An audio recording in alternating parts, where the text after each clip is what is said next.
We are on lecture Form Criticism, Oral Tradition, and the question of historical reliability. Let me recall some conclusions from last time in which we looked at the synoptic problem. The first point to make is that John is independent of the other three. The second is that the three synoptics are interrelated, the most probable solution to which is the priority of Mark, that Matthew and Luke had other sources, some in common. The letter Q represents the material in common, L, material only in Luke, M, material only in Matthew. And thus, for reconstructing the life of Jesus, we have 5 relatively independent sources of material, although we have no great confidence that Q, L, and M represent a source in the same way that Mark does, but represent the realities of the oral, some written tradition that are a bit nebulous in terms of trying to define. That is, what they do for us more than anything else is define certain kinds of materials that we in fact find in the synoptic tradition. Mark referring to the triple tradition, or where Mark is common to either Matthew or Luke, that is where Mark exists. Q representing the double tradition, meaning Matthean and Lucan material where Mark does not exist. And then L and M, and then the Gospel of John. Now, a few words about implications from these conclusions. The first is to note that a harmony of the Tatianic kind, Tatian, a 2nd century Syrian Christian who lived in Italy, and it's very difficult to know whether this originated in Syriac or originated in Latin, but in any case, he put together a harmony of the 4 Gospels, weaving the 4 into one. And that particular effort on the part of Tatian bid fair to compete with the 4 Gospels in some sectors of the church, so that the Tatianic harmony existed as far away as the Low Countries, currently Belgium, Netherlands. There's an Irish expression of this that come from the 12th and 13th centuries. Tatianic studies are a very complex part of New Testament textual criticism that is outside of my own field of expertise, except to know what the complications are. But the point is that Tatian created something that a lot of Christians liked. He got rid of the ambiguities that exist when you read them side by side by getting rid of those and weaving them all into one 4, that is the 4 into the 1. Now, the point is that there are many people who seem to assume that such a harmony existed in any case, and that our 3 Gospels basically derive from such a pre-reality rather than post. As though there were a kind of primitive gospel that pre-existed, and one gospel writer went to this primitive gospel, took what he wanted, left out what another included, and a composite of the 4 will give one the real Jesus. The problem with that, of course, is it doesn't take seriously that Matthew and Luke both used Mark and rewrote and adapted Mark to suit their own purposes. A book that came into my hands about 10 years ago by a man named Cheney called The Life of Christ in Stereo. It's an interesting attempt. He says in his preface that he's left nothing out, which is not true. Always amazed at this kind of thing where people not only do leave some things out, but that is, there are just some things they can't make work with Matthew and Luke and Mark, and so they leave something out of one of the Gospels. Interestingly, he duplicates all kinds of things where he feels it fits chronologically, but other times he doesn't. And you would think that a good harmony of this kind ought to repeat everything whenever it's in a different order from one gospel to the other. In any case, when he does the stilling of the storm, we end up with and this is now from Cheney, the disciples came to him and aroused him, saying, Master, Master, we are perishing. Lord, save us. Teacher, don't you care that we are perishing? As if they had that kind of dialogue with Jesus while the boat is about to sink. Now, that assumes that there was you understand, a primitive gospel, and that Matthew drew one of those words, and Mark drew another, and Luke drew another. And that all three of them were what actually happened. And then our gospel writers came along and did it this way.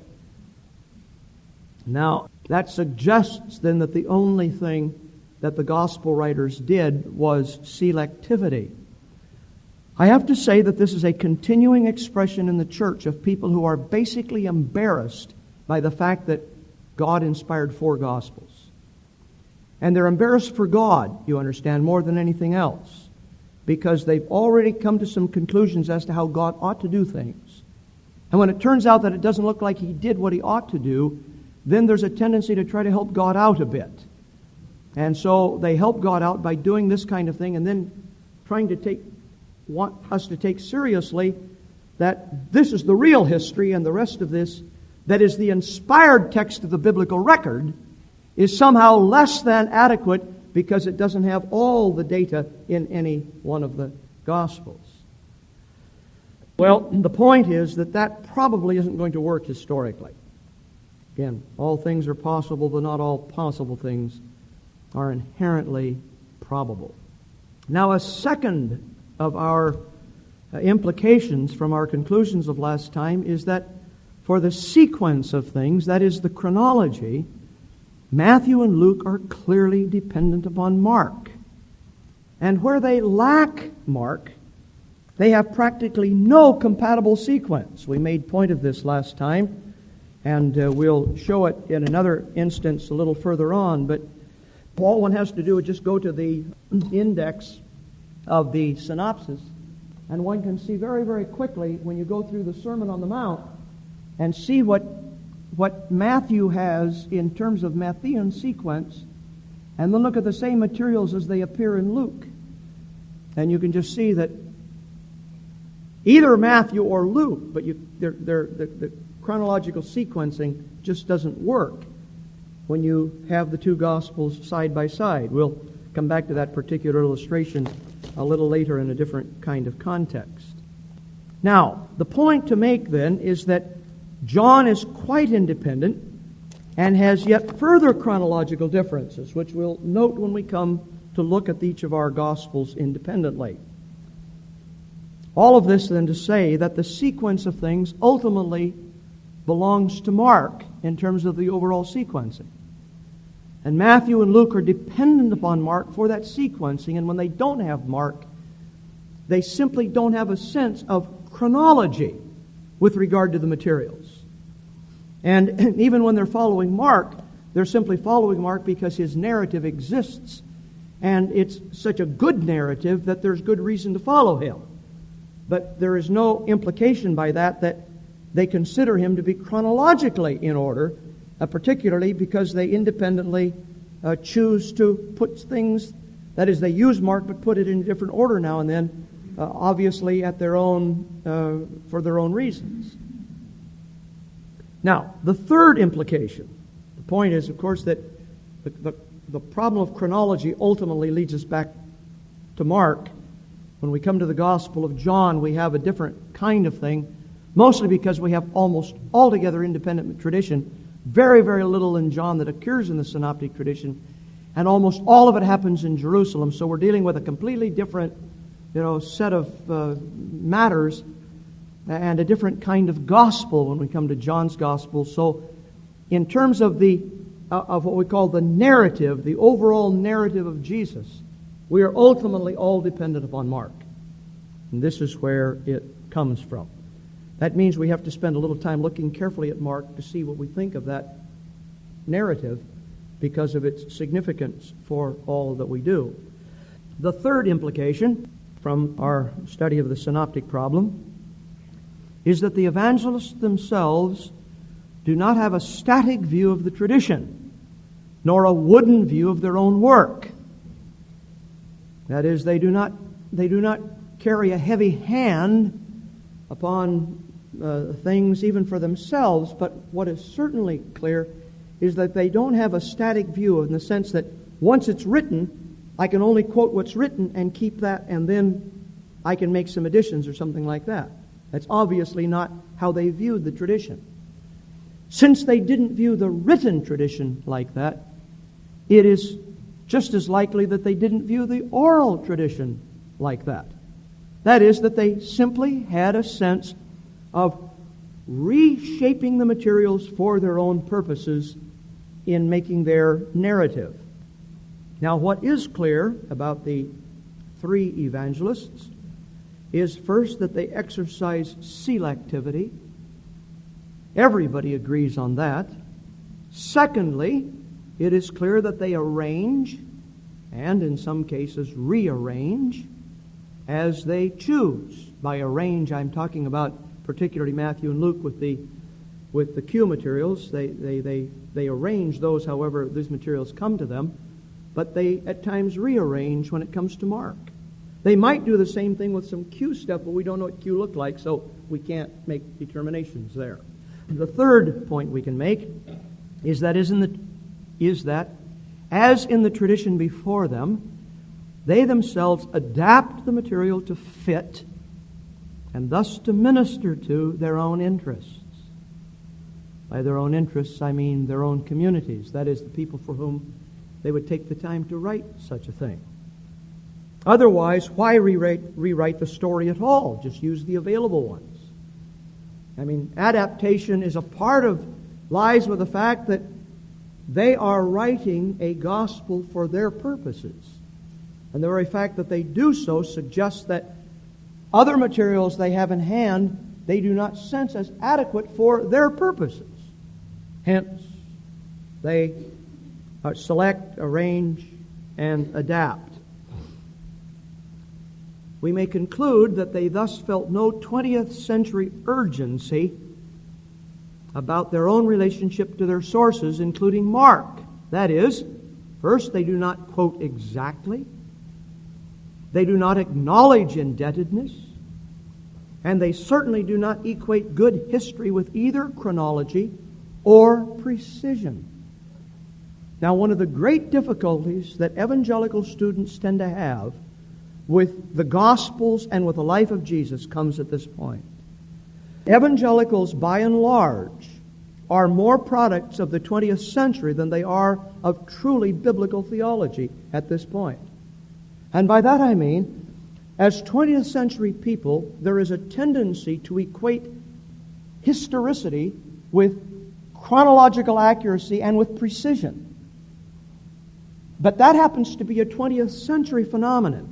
Accuracy is one thing, in terms of whether something happened and whether we're generally giving an accurate accounting of it. But accuracy is not equated with precision or necessarily with chronological sequencing. Not in antiquity. And the people who are considered the best of the historians are of the same stripe. I mean, we're not talking about something unique to the Gospels. We're talking about first century, or what we call Hellenistic historiography. This kind of thing really belongs to a period when you get the printing press and then fall into modern research techniques in which you must show indebtedness, and you must do it accurately. Mostly because you got professors like me around who will really give you the business if you don't. I'm a part of this whole tradition that insists on such things, but that's because I am, in fact, a 20th century person, can't help myself, and, in fact, don't want to help myself. I think that's the way we ought to do it because that's who we are. But my point is we cannot read our way of looking at this kind of thing back into them. That's not who they were. So when we talk about imprecision, we're not talking about inaccuracy in the sense that there's error or that something didn't happen or it's not historical. Do you understand? That's not where their mindset is. And we need to come to terms with that early on. Now, all of this then, from my point of view, is orchestrated by the Holy Spirit. That is, the Gospels come to us the way they do because God gave them to us this way. I'll say something more about that at the end of this lecture. Now, that leads us then, page 3 on the lectures. Once this view of synoptic relationships became the general consensus, the next logical step in scholarship was to begin to investigate the stuff that made up the tradition. So we move from the question of relationships to an analysis of the individual pericopes. That's the next logical step. I mean, the moment what we call the relational thing is sort of set for scholarship, then scholarship began to ask, well, what about these pieces? Now, such an endeavor had already been going on fruitfully in Old Testament studies and had been given the name Formgeschichte, a word that has been translated very poorly, that's a misspelling, very poorly into English as form criticism. That's because it's not an attempt to be a translation, really. It comes from the fact that almost everything else that's been done was criticism first. So you have text criticism and literary criticism and source criticism. Come along now, we're going to look at the forms in which the oral tradition takes. And even though the German was Formgeschichte, which means the study of or the history of forms, it ended up form criticism because of the history of this whole thing on the English side. Now, properly speaking, form criticism is a term that refers to a method, or at least the basic assumptions of a method. However, very often one will hear it still used to refer to some conclusions about the reliability of the materials, as though the method itself led to certain conclusions about historicity. You hear people every once in a while say, well, that's a form critical conclusion. Well, meaning that there's a bias against the material. But that is not, in fact, a proper understanding of the terminology, which basically has to do with a method or some assumptions that lie behind that method, which we'll look at in a moment. Sometimes, of course, it is used, and still is, in a pejorative way to refer to some extremists. And so we say, the form critics say. And whenever you hear that language, you know that that's going to be a statement over against somebody for what they do with some of the material. Now, my concern in this lecture is, first of all, to look at the assumptions and some of the positive gains of this method, and then secondly, to critique two commonly held conclusions which deal with the question of reliability. And the reason for these come particularly in light of the Jesus Seminar and the big splash that this made a year ago in all the newspapers of North America, Time Magazine and the whole bit. Now, one of my concerns with the Jesus Seminar lies at this area where we're going to critique some things with regard to some commonly held conclusions that have in fact become historical assumptions. And I want to go over those with some care to indicate to you that the conclusions are not the necessary ones to draw from the method nor from the data in particular. Let me then make some words about an overview of form critical methodology, its assumptions. And these assumptions are now based on the resolution of the synoptic problem. And these assumptions would still exist, you understand, even for those who would take the priority of Matthew. That is, this isn't going to change. It has to do with the fact that they are interrelated and interdependent. That's what we're talking about when we mean the resolution of the synoptic problem. The first assumption: the materials were almost certainly remembered and transmitted largely independently of one another in small individual units. The point, of course, is that whole Gospels were probably not being handed down, but individual sayings, or small collections, or narratives, or small collections of narratives. Small collections simply because some things tend to join together with fusion for good reasons, like the Beatitudes, for example. One Beatitude calls for another Beatitude, and that's not to say that Jesus himself might not be responsible for that. I'm quite open to that possibility and think so. But my point is, they'll transmit that way as well. Whereas, for the most part, these things simply exist out there. And when I say they're transmitted in a whole variety of ways. Teachers, preachers, people who come along and want to know about Jesus, and they pick and select what they know from the materials that are available to them in the memory of the church with regard to Jesus. But they're picking and choosing all of this stuff because it's all out there existing in what we call independent fashion. Now, that leads us then to a second assumption, and this has to do with the sayings especially. It is very likely that many, if not most, of the sayings were transmitted quite apart from their original historical context. Now, not all. We're going to come to a group of materials that are unique to the Gospels that form critics call pronouncement stories. And the very nature of this story is that it exists to transmit the saying. Take the saying away and the story has no independent value. You understand? It exists simply to give an historical context to a saying. There are some, I don't remember the figure, some 20 plus of these in the Gospels altogether. But by and large, apart from those kind, the sayings in particular are vulnerable to the kind of tradition, the kind of transmission that you and I do with them still. All you have to do is walk into a home of my generation and everybody had a promise box on their table, and you just take the promise out and read it, quite independent of any historical context. It was irrelevant of the context, you say, because the saying existed independently of that.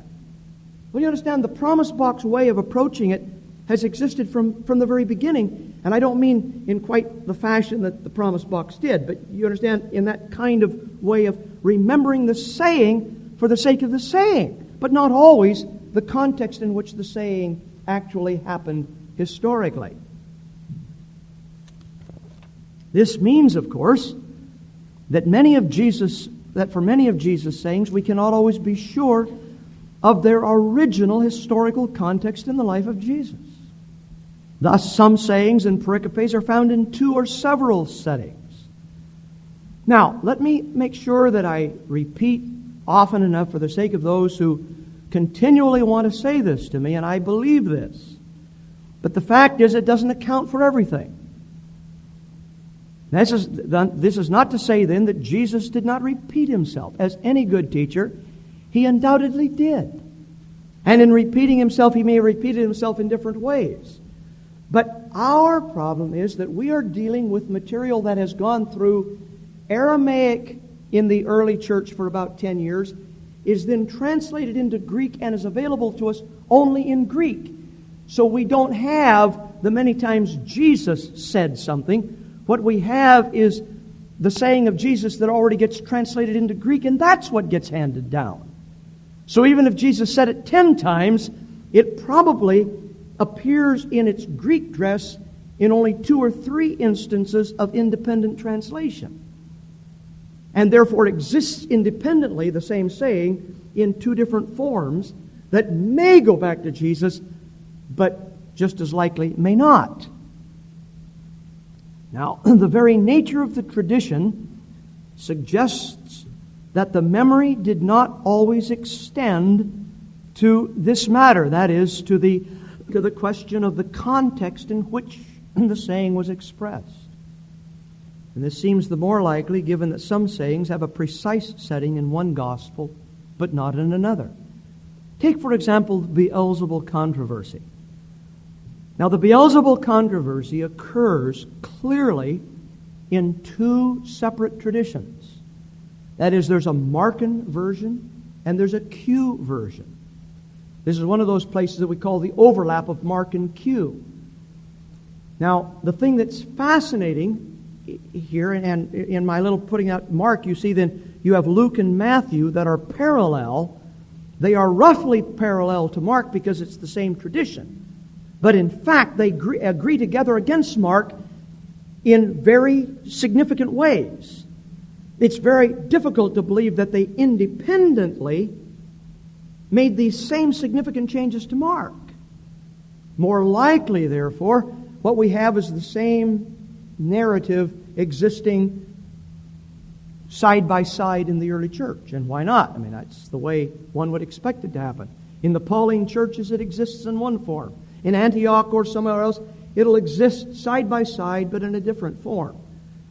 And it's known to our gospel writers in both forms because they have Mark, but they also have this other source in common that we know as Q. Now, what is interesting is that Matthew has Mark's order, not Luke.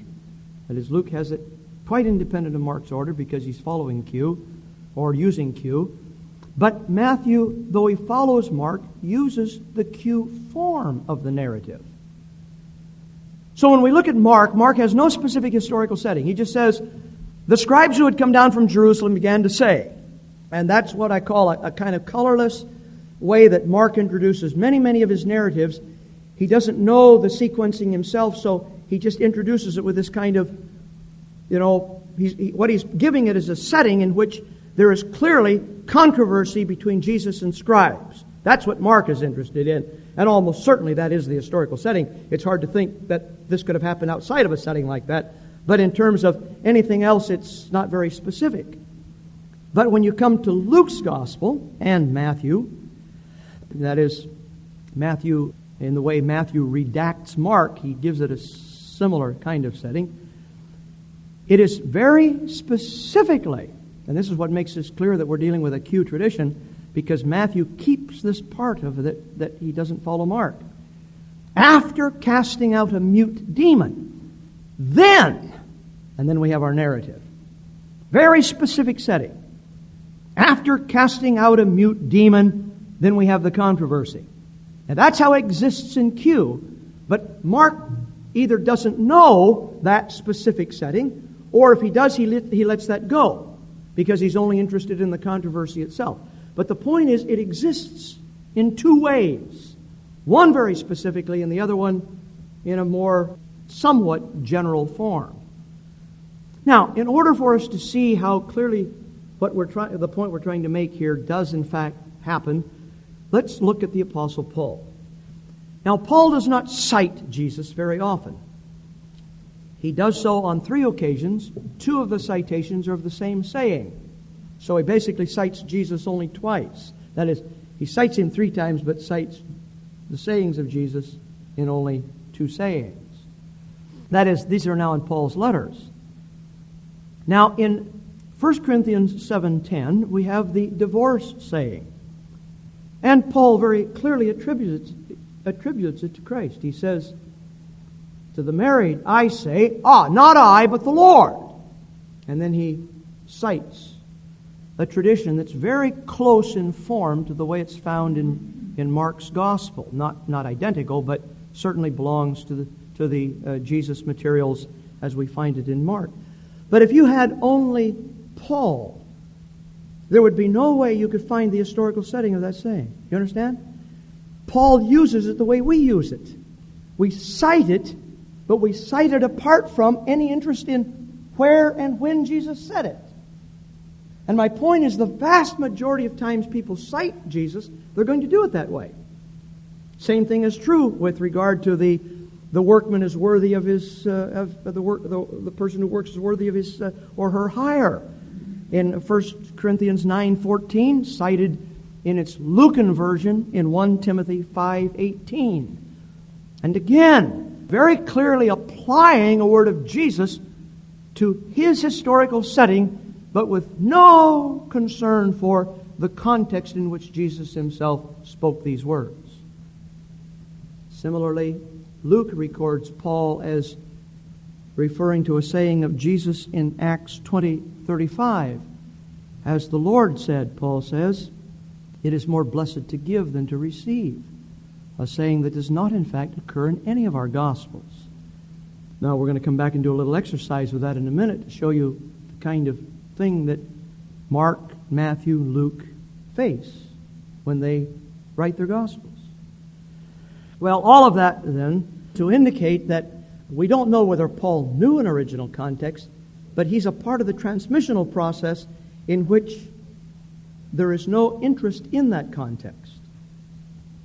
Now, let me show you another little bit of what I call one of the fun ones. It's the saying about mountain-moving faith. Because this saying has a very interesting kind of history in the tradition. And it's very difficult to finally sort out what goes on.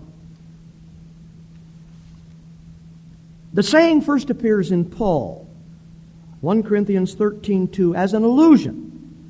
Doesn't even suggest he's citing, but it's so clearly an allusion to what we have in the Gospels that this is unmistakable Jesus stuff in Paul. If I have faith that can move mountains. Now, that is found 3 times in our 3 Gospels. In Matthew 17:20, where Matthew is, in fact, very, very closely following Mark. This is the context of the healing of the spirit-possessed boy, that in Mark 9:29, the disciples questioned Jesus as to why they could not cast out the spirit. And in Mark's Gospel, Jesus' response goes like this: "This kind does not come out except by prayer." Now in Matthew's Gospel, right at this point, and he's followed Mark very, very closely, right to this point, in Matthew's Gospel it goes, "Because of your little faith. If you have faith as small as a mustard seed, you can say to this mountain, be removed into the sea, and it will happen." Now we have the mountain-moving saying with the saying of, "if you have faith," and then the analogy of a mustard seed. So now we have faith to move mountains, but it's faith to move mountains that is analogous to faith the size of a mustard seed. This saying we're well acquainted with, but not in this point. You understand? This would come as a surprise to most of you if you know much about the Gospels, because this is not where you expect this saying. The reason is most of you know it best in its 3rd or 4th context, but before that, the saying appears in Luke 17:6. And now it comes in a context where the disciples ask, "Increase our faith." And in asking that question, Jesus says, and you'll notice, I put it this way so that even if you don't know the Greek, you can see that the saying is sort of word for word. I mean, we're talking about something that in Greek is transmitted now in a fixed form in its Greek dress. Except at one point, instead of mountain, we're still talking about mustard seed. If you have faith as a grain of mustard seed, which is this word right here, then you will say, and now we're no longer in number 2, but then you would be able to say to this mulberry tree, "Be rooted up and put into the sea." So now it is no longer mountain-moving faith, it's mulberry tree-moving faith, which is the one that most Christians know the least because they don't read Luke's Gospel as often as they do Matthew in conjunction with Mark. Well, then we come along to its 4th appearance, which is the one where most people know. Mark 11:23, which is paralleled, but omitted, you'll see now in Luke, because Luke has the saying in a different context which suits his purposes better. So he simply omits it when he comes to this point in using Mark. But Matthew includes it, even though he's already used it earlier. He includes it again. And now is in response to the withered fig tree. Now, anybody reading Mark's account should have a sense of, I don't know what word to use, except that you have this withering of the fig tree, and then the disciples are amazed by this the next day. And then they get an instruction on faith. It goes like this in Mark: "Have faith in God. Whoever says to this mountain," but now without the mustard seed analogy, "whatever you pray for, believe and you will have received it." That is, whoever says to this mountain, "Be cast into the sea," it will be cast in, but it doesn't have the mustard seed thing. Then it goes on, "Whatever you pray for, believe that you have received it." And then we have the saying, When you stand praying, forgive. If you don't forgive, it won't be forgiven. I mean, that's a sudden... Where does this fit into a lesson on faith? It now becomes some instruction on prayer and forgiveness. Now, this is the Markan form of this thing. And then, of course, then they go back down to Jerusalem, and Jesus cleanses the temple. And for Mark, the cursing of the fig tree is obviously symbolic for what Jesus does in the temple. Well, in Matthew, besides the fact that he has all of this happen in one fell swoop, that is, the fig tree withers instantaneously, and the disciples marvel in that moment because he's no longer interested in the same kind of, what shall I say, apparently symbolic sense that Mark gives to it. In Matthew, it goes, and now notice that in this redaction, it is really cleaned up considerably. It becomes a lesson on faith and that only. If you have faith and do not doubt, not only will you do this to this fig tree, but you will say to this mountain, be cast into the sea, etc. Whatever you ask in prayer, believing, you will receive. And that's the Matthean version of what happens following their amazement of the fig tree. Now, the saying exists in the Gospel of Thomas. Now, the Gospel of Thomas is one of those finds that belong to the Nag Hammadi materials that were discovered in Upper Egypt, a place that's now been covered by the Aswan Dam. But these belong to a whole library. There was obviously a Gnostic library. And the Gospel of Thomas is a collection of some 114 sayings of Jesus, without narrative, contextless, they can just be numbered. This is it, Gospel of Thomas 48. By the way, those of you who weren't in the exegesis class, you have to appreciate the need from time to time to look at a good synopsis. Now, the one that I happen to have right now, I had to send my Greek only to Westminster because they have to take a photograph of it because we're trying to help people read the book a little more easily by actually supplying a page from the synopsis as I talk about it in the book. And so they needed a photograph. I sent them my copy, so I don't have that. This is the one that's got the English on one side and the Greek on the other. Now, this is the one that most people will use the most often. The only problem with it is it lacks two things that tend to be very important for a course like this. One is what we call the secondary parallels. The Greek synopsis only has all kinds of secondary parallels that are listed after the... And what you have, of course, are Matthew, Mark, Luke, and John in the four columns, depending on whether there's anything parallel in any of the Gospels. In this instance, it's synoptic, so there's only the three. So you have Greek on one side, the English translation of the RSV on the other side that has been upgraded to be as identical as it can to the Greek so that it looks as parallel as the Greek itself expresses itself. Now, the other thing besides these secondary parallels is that the Gospel of Thomas is actually found in the back of the Greek synopsis. So with that Greek synopsis, those who handle the Greek, you've got the secondary parallels, and you've also got the Gospel of Thomas in translated form in the three languages, Latin, English, and German. Now, the Gospel of Thomas version of this particular saying has nothing to do with mustard seed at all. It says, if two make peace with one another in the same house, then they shall say to the mountain, be removed, and it will be removed. Interesting adaptation of what is clearly a saying of Jesus, but in its Gospel of Thomas form has been adapted to some interests within these Gnostic communities. Now, the point, of course, is that if we're going to ask the question, well, where did Jesus say this? The answer is, well, we can't really be sure. And we can't even be sure that he only said it once. I have no problem with the fact that this is the kind of thing he might have said several times, especially given the tradition that reminds the disciples over and again, oh, you of little faith, oh, you of little faith.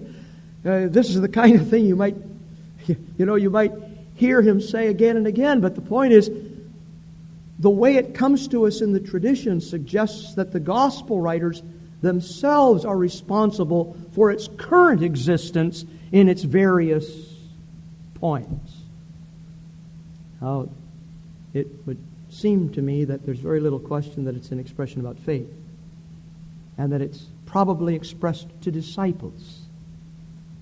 And that's the context in which it is found in 3 of our Gospels, and it seems to me that that makes good sense. But whether any one of these specifically is the original context is one of those kind of things we may not know.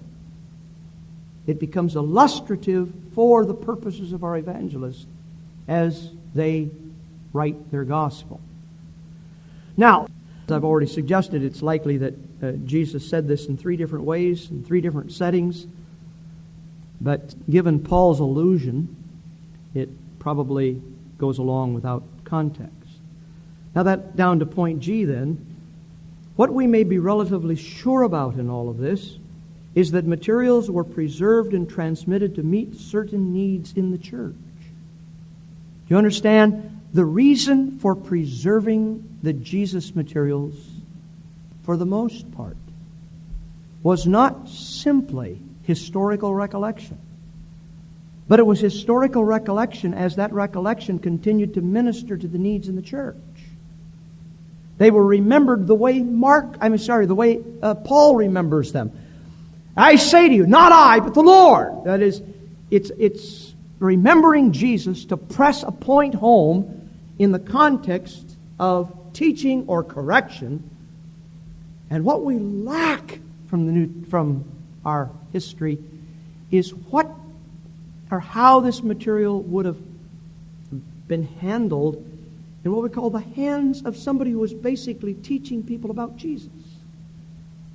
And what I'm prepared to argue when we get to the Matthew lecture is that Matthew's gospel is probably the best expression of that we have, where somebody has actually arranged the gospel specifically to be a teaching manual.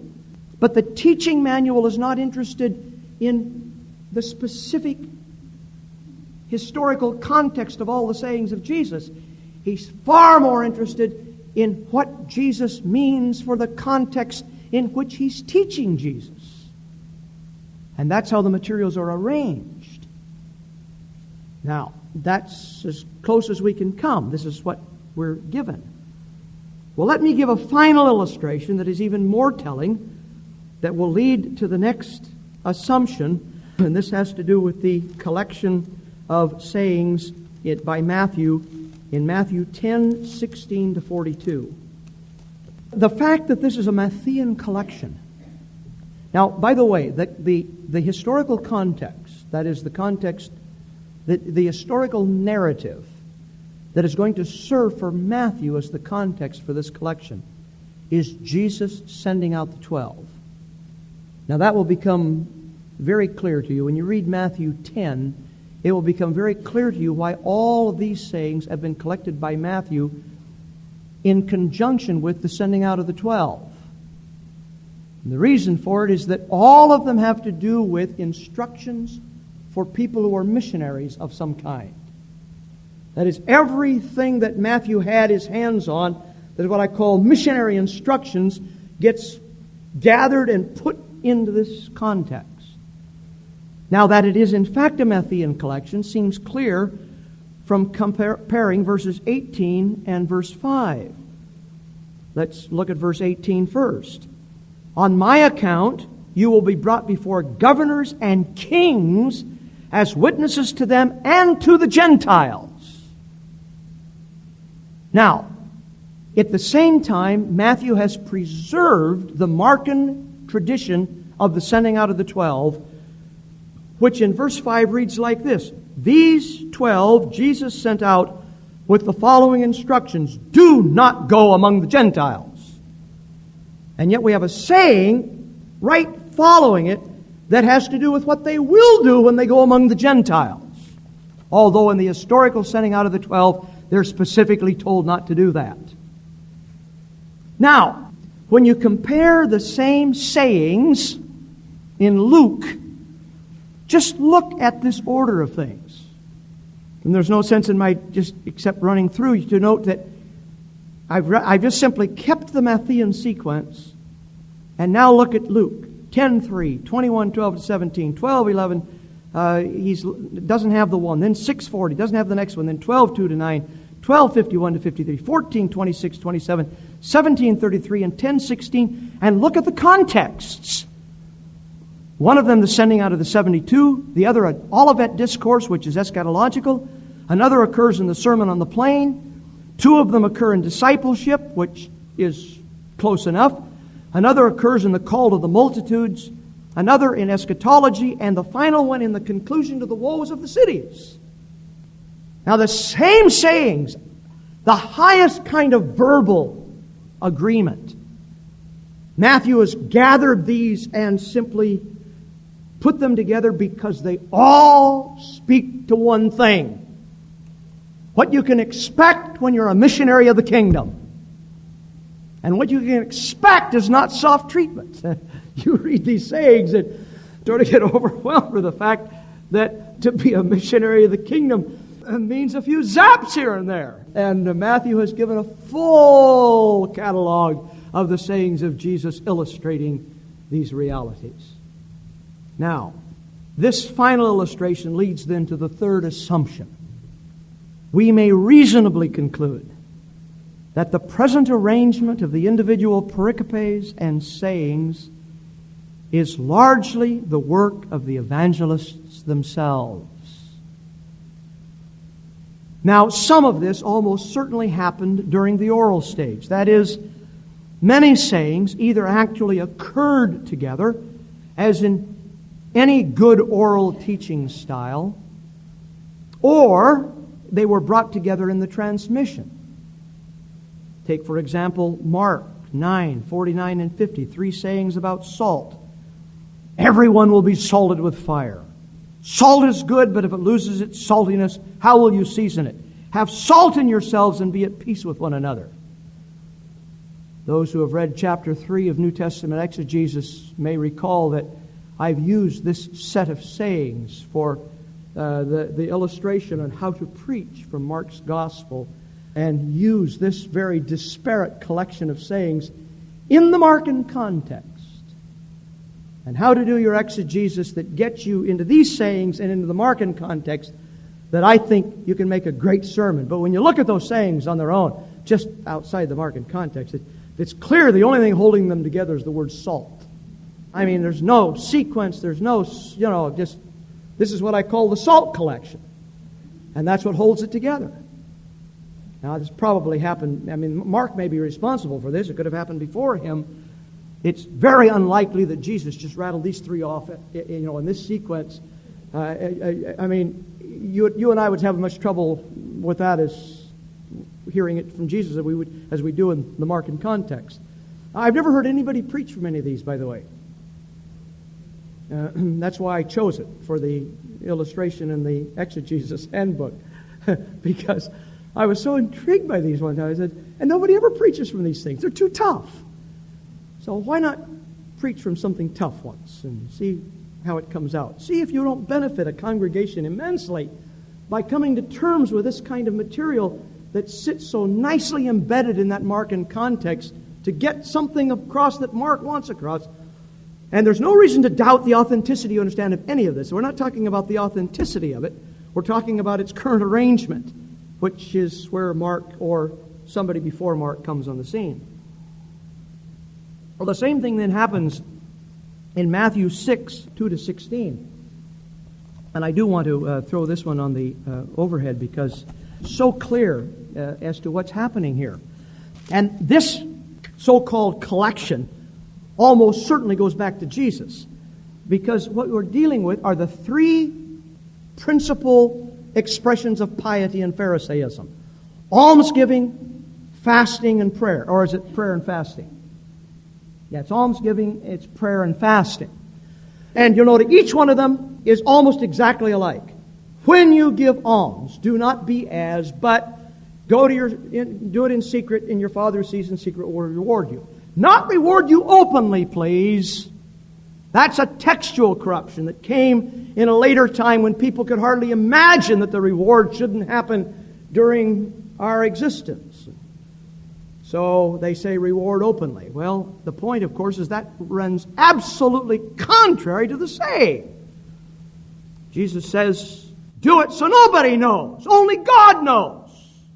And of course, that's the great threat. So we let people know so that we'll get our reward. And Jesus says, that's it. You've got your reward. They know. That's the reward. Now, the point is he takes all three of these on, and each of the sayings is absolutely balanced and perfectly like that. But right in the middle of the prayer one, Matthew inserts the Lord's Prayer and a further saying about prayer and forgiveness. Now, that seems to me clearly a Matthean introduction of further instruction on prayer, whereas the three sayings that are so perfectly balanced and just fit 1, 2, 3 like that, take the Lord's Prayer out for a moment, you can just see how neat and tight this collection is, and almost surely goes back to Jesus in that very form. That gets transmitted. Matthew gets hold of it and does this very wonderful thing with it. And now we can see, and particularly because you can just see what goes on. And the prayer, Lord's Prayer in Luke, is in a completely different context altogether. Well, the same thing happens, of course, with the Sermon on the Mount and the Sermon on the Plain. Both present a collection of Beatitudes and kingdom sayings, neither of which is a discourse. They are collections of sayings differently arranged. Nonetheless, now referring to the gospel writers, even though some of this material may have existed in this form before them, and it comes into their hands this way, they themselves were faced with the issue of putting material into a setting, since they were not simply collecting material but giving it a narrative framework. And if you have a saying and you don't know where to put it, then where do you put it? Now, for this next little exercise, I want all of those who have already done this with me to keep your mouths shut. And I want you to keep your mouths shut and keep your ears and eyes open, because you will see it happen again, I think. It's not failed yet, but let's see what happens. Here's the saying. It doesn't appear in one of our Gospels. And you and I are going to insert it somewhere in the Gospels. Now here's the saying.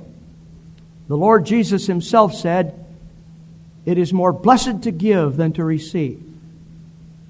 Now, where are you going to put that saying? Give and it shall be given to you. Okay? And then, because it is more blessed to give than to receive. Okay? I mean, it isn't in the Gospel, so we're just going to, we're going to play Luke here for a bit, or Matthew, or Mark. It's too good to lose. We're going to stick it in. Feeding of the 5,000. All right, that's the first I've ever had that suggested. Why not? Following the feeding of the 5,000. After the Zacchaeus story. Okay? Nobody has said, usually I get the widow's mite. But let me tell you where it belongs.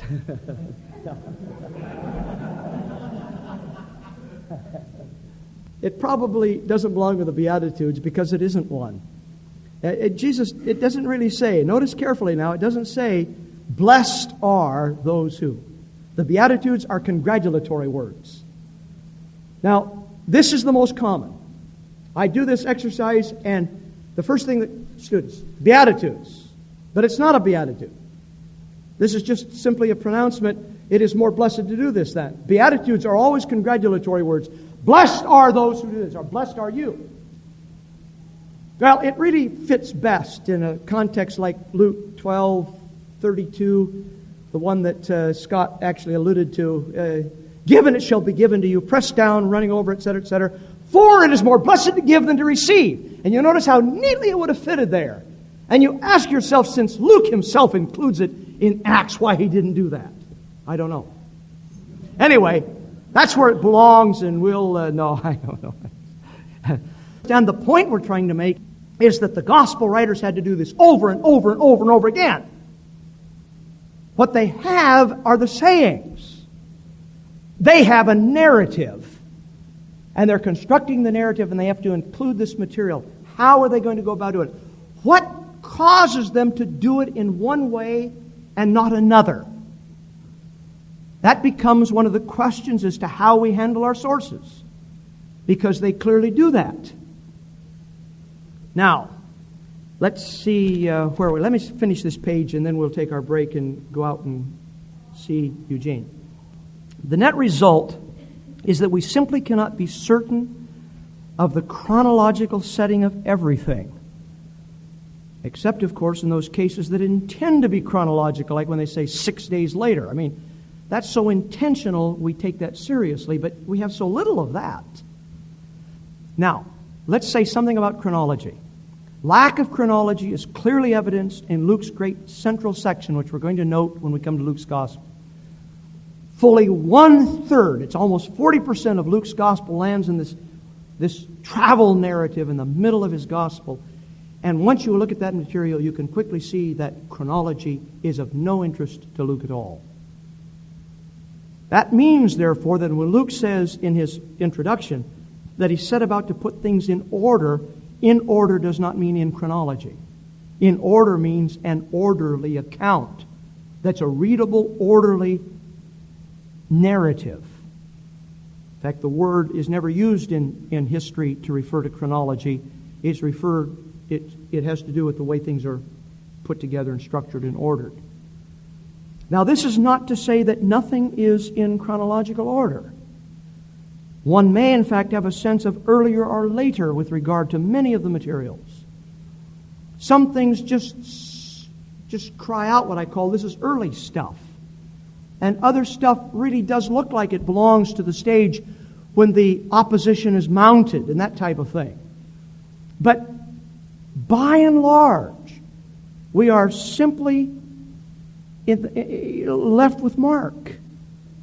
Meaning, writing a life is, this year he did this, and you try to write something about development and all of that. Well, this really makes that very difficult to do. Well, two things happen then finally to the individual sayings and pericopes in transmission. And these lead to the next parts of our lecture. First, repetition tends to bring fixation, especially into certain forms, like our Once Upon a Time. The moment you hear that, you know exactly what's coming. Fairy tale, the very way it starts.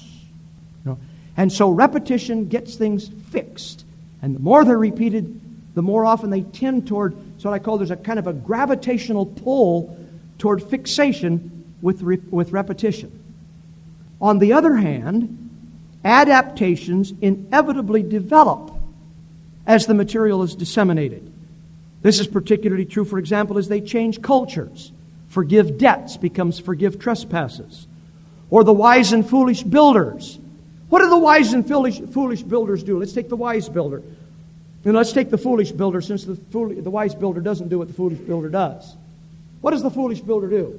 Builds on sand instead of on rock. Okay, now, I was born in the state of Oregon. We vacation on the Oregon coast. If you've ever been in the Oregon coast, you'll understand I have a view of sand that most of the world doesn't have. And I never could quite understand why sand, until I went to Israel and found out that we're not talking about sandy beaches at all. This happens to be the chalk that ends up in the chalk valleys, that instead of building down in the chalk valleys where the limestone hills finally end up in this sandy chalk, you build up on the rock, up on the hills. And the reason you do that is because it doesn't rain very often, but when it does rain, those wadis become rushing torrents of walls of water. Build down on the sand, that is, down in the wadi, and whoosh, that's the end of your building. All you have to do is go and walk up one of these wadis sometime, and this saying of Jesus just jumps off the page at you. But if you've never been there, then look at Luke's version. And the reason I knew you were going to give me Matthew's version is that most Christians don't even know there's a Lucan version. You know what Luke's version has? It assumes not limestone hills and chalk valleys. It assumes plains and rivers that flood when it rains. So the wise builder does what? He digs down onto a rocky foundation. The foolish builder builds right on the top. And then when the rain comes, the waters rise, the flood comes and smashes the house, and it's an entirely different topography. Now, which of these belongs to Jesus? Well, surely the Matthean version. What happened in the Lucan version? It was translated into a dynamic equivalent in a culture that didn't know chalk valleys and rock hills.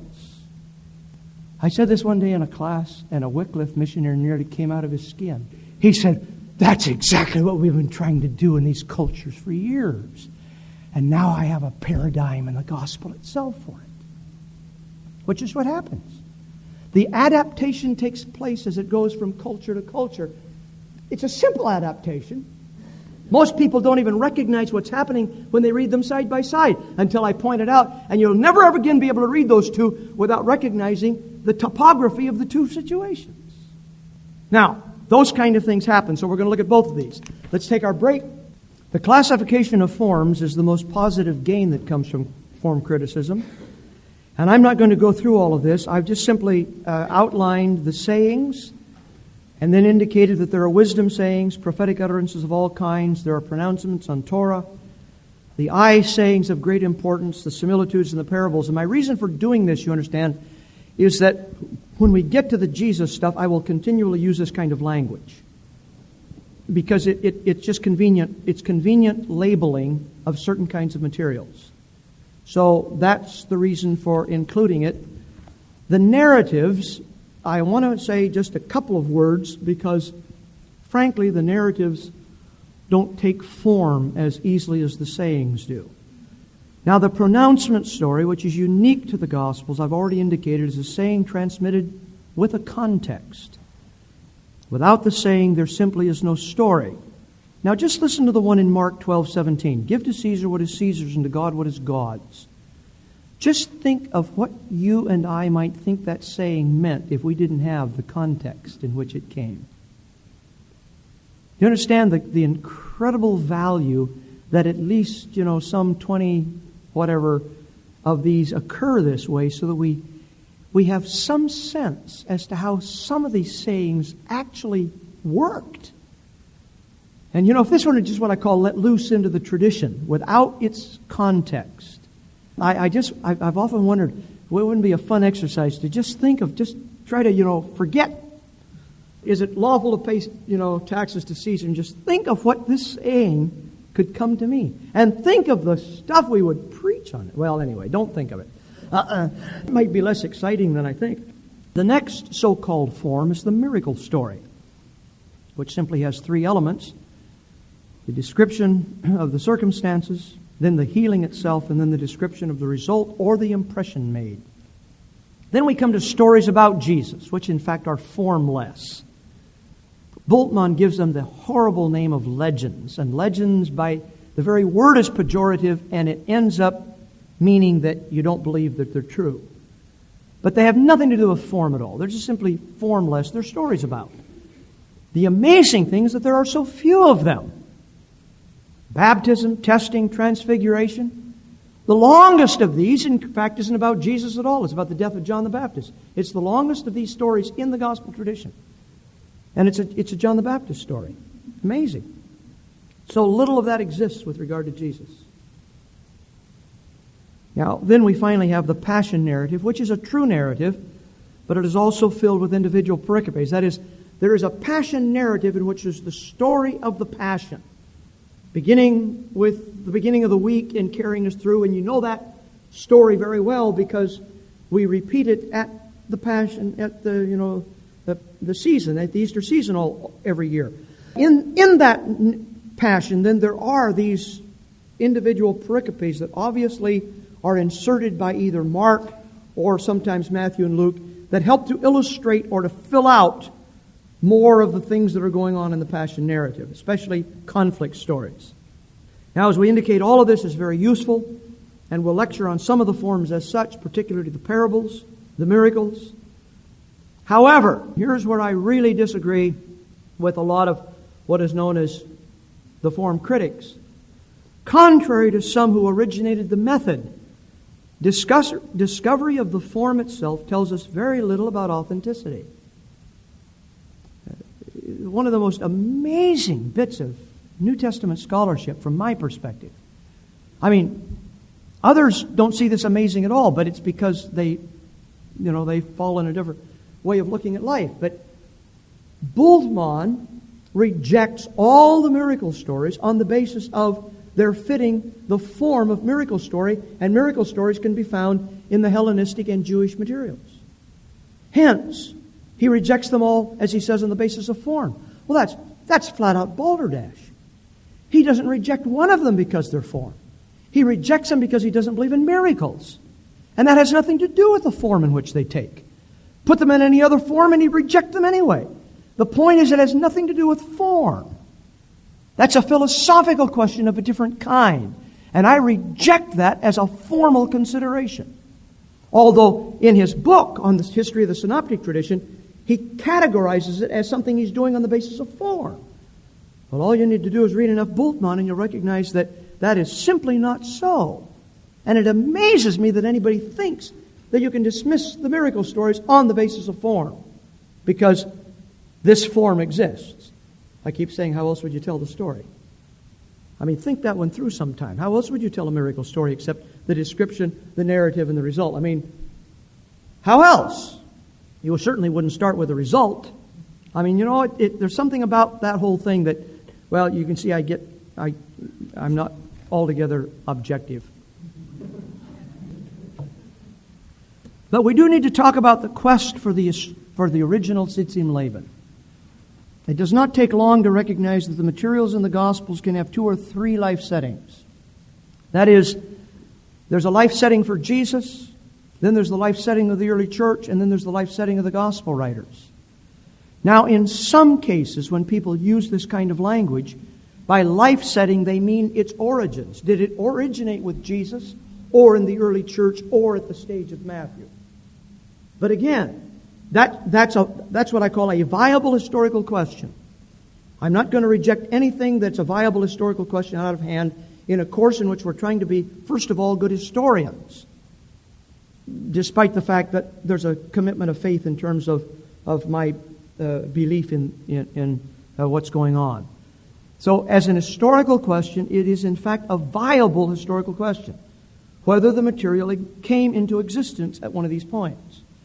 But quite apart from that question, you do understand that the material does have one, two, or three of these historical settings. And sometimes in the gospel materials we have to work our way around a bit to find out whether the setting as we have it in the gospel is that belongs to Matthew, or whether by digging and looking we can discover the original life setting of Jesus himself, even though we can't give it a specific context. So, the life setting of the gospel writer comes to us both through his arrangement and adaptation of things. Now, regarding the Tzitzim Laban, or the life setting of Jesus, which is the primary concern in this course, the issue is overlaid with a great deal of subjectivity. Now, I have to say that about myself. All of us who come to this kind of question as historians bring ourselves to the task. And it's overlaid with a considerable amount of subjectivity. But let me illustrate what we're referring to from two parables, one of which is a more positive example with regard to what goes on in what I call form critical study, and another which I flat out reject some conclusions that I find in certain books on the parables, which have done a similar thing to another parable that I think is uncalled for. And even that, I could be, I suppose, accused of subjectivity. But let me at least show you why and the wherefore of what looks to me like something that makes good sense. The parable that I'm referring to first, Matthew 21-16, is the parable of the laborers in the vineyard. You know the parable. The man goes out and gets day laborers and hires them a day's wage for a day's work. He goes out 3 hours later and offers them, and notice in the parable it says, what is right, what is just. He goes out at 12 and does the same thing. 3 o'clock in the afternoon, the same thing. 5 o'clock in the afternoon, the same thing. Then he pays them in reverse order. and he pays the 1-hour people a full day's wage. That absolutely ticks off the full... No, that doesn't either. That doesn't tick them off at all. What ticks them off is not what the 1-hour laborers get. What ticks them off is what they get. Their language is, you have made them equal to us who have borne the heat of the day. And then, of course, he says, look, we agreed for a certain such, didn't we? So if you got what you agreed for, go your way. And their complaint is, it's not fair. And Jesus says, of course it's not fair. The whole point is generosity, or is your eye evil because mine's good? Okay, that's the parable. Now, it happens to sit in Matthew 20, 1-16. Now, at the very end of the parable, in the King James Version, it concludes with, many are called, but few are chosen. Someday for fun, you might just want to ask yourself how in the world that ever made. This happens to come from Matthew 22:14, then it's clearly a corruption. I mean, there's not a chance in the world that the original text has those words here. I mean, it's not corrupt in Matthew 22:14. It's corrupt at this point in Matthew. It just is not a part of the original text. You might ask yourself how in the world anybody ever thought that parable illustrated many are called but few are chosen. I mean, somebody did, because it ended up not only in somebody's text, but it ended up finally in the majority medieval text, and hence the Textus Receptus in the King James Version. Well, that one we can do away with, because the parable doesn't seem to speak to that question. But let's step back for a minute. At the end of Mark 10:29-31, Matthew is following Mark very closely in what now are his verses 19, verses 29 and 30. Now in Mark 10:32, which you'll see is the next verse in Mark, that is picked up again by Matthew at verse 17. Now do you see what I'm pointing out here? That means that Matthew has followed Mark very, very carefully right through Mark 10:31. But right at Mark 10:31, then he inserts what becomes Matthew 20:1-16, and then at Matthew 17, we're right back to Mark 10:32 without missing a lick.